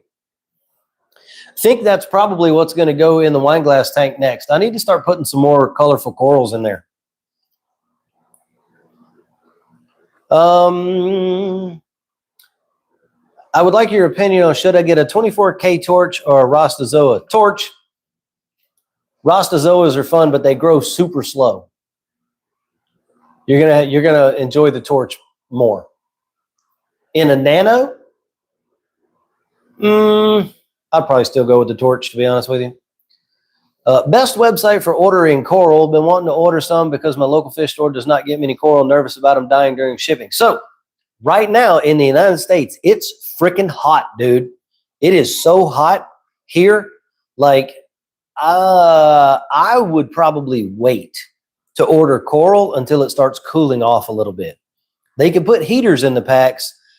At this point, right now, they probably putting cool packs in there.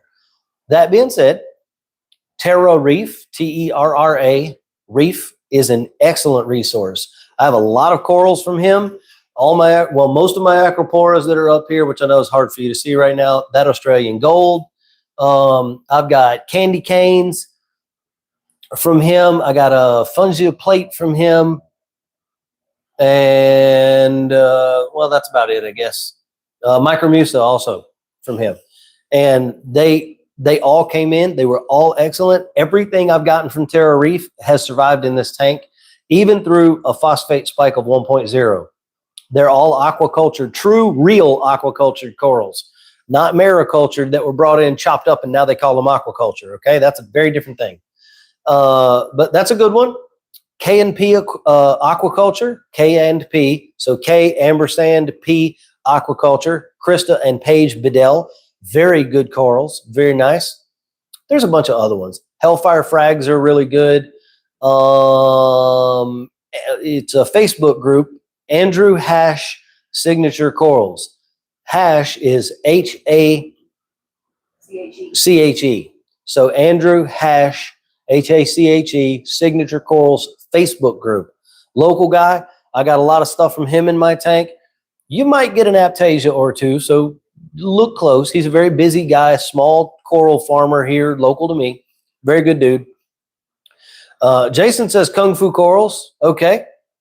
High Tide Aquatics. Good.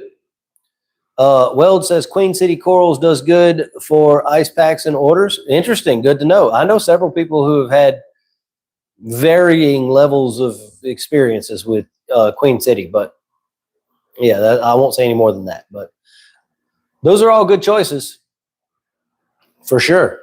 Any experience with Worldwide Corals? Yeah. So they have excellent corals. You're going to pay more for them coming from WWC. They're very proud of their product. But okay, you're proud of your product. I get it. You know, I'm in retail too. I'm proud of the stuff that I make. I try to keep my pricing competitive, but sometimes when you're at the sort of the top of the game, you can name your price. And that's kind of where they are right now. You know, so yeah, Doggo has been taking a nap the entire time. Look, he's been right down there. That dog has 3 legs. His name is affectionately called Minus. He didn't even lift his head. He is out. Yeah, I hear you, Jason. Deep pockets for WWC. Yeah, I mean they have good stuff and they're proud of it, but they run a big operation, so their cost of business is quite high. Ginger said, I can't find a video on your channel on reducing FOS and ALK. I don't have one on those specific things.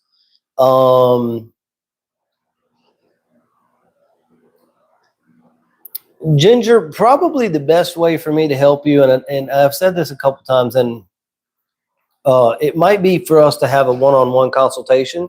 I have a 30-minute option if you just want to do like a quick thing on my website. That way I can kind of get the whole picture of everything that's going on in the tank, what equipment you have, and all of that kind of stuff, and I can kind of help you out. But in general, phosphate, there's a bunch of different medias that you could get to reduce phosphate. Roa Phos is the one that I like the most. Lanthanum chloride is very powerful. You have to be super careful with it. And then for alkalinity, bringing that down, unfortunately, the only way that we can do that is with water changes that have a salt mix that mixes at a lower alkalinity. But if your alkalinity is that high and you're not dosing anything that's going to raise the alkalinity, it's coming from somewhere. So we got to figure that out. And if we can eliminate that source or fix that source or whatever, then we can get that going for you. I do know that the booking site was having server. It's back up. Never mind. They were having server issues earlier today. You'll get it set up. Cool. Awesome. That's the best thing to do. That way we can talk about your entire thing, your whole tank, your whole situation, and I can make really good recommendations for you to make sure that you're going to be, going down the right path instead of just throwing out some options, Should I add a Nature Dimensions nano roller to my Hello Reef since I can't get my nitrates below 10? You could. It's a good product. I saw them at Reef Palooza. You definitely could. Yeah. Try it out. See what you think, for sure. Have you made a video on feeding coral? Might be an interesting watch. I haven't seen one before. Do you mean specifically how to do so? Most of my videos, actually, I recommend don't feed corals. Most of the time, people overfeed the tank trying to feed their corals. Yeah, interesting topic. Definitely. I'm trying to think. Yeah, most of my videos that I have on that topic are recommending that people don't feed their corals. But there are obviously some corals that do benefit from spot feeding and stuff like that. But no, I haven't made a video specifically on that yet. But with that said, everybody, the 3 hours is finished. And I am finished. I'm cooked. My brain is mush. Toast. Stick a fork in me. I'm done. Whew. All right, Ginger. Yes, we're finished up anyway. We're rolling this thing. We just clicked over the 3 hour mark. My eye is twitching like Forrest Whitaker. Can y'all see that? I think you can. But anyway, we're going to go ahead and call this thing done. I had a lot of fun. Always enjoy doing these things. Answered a lot of questions. A lot of people got some good information. Subscribe to the channel if you're not. Check out the website if you haven't. Join the Facebook group if you're not in it. And we will see you all in the next one. Next Sunday at 1 o'clock Central Standard Time.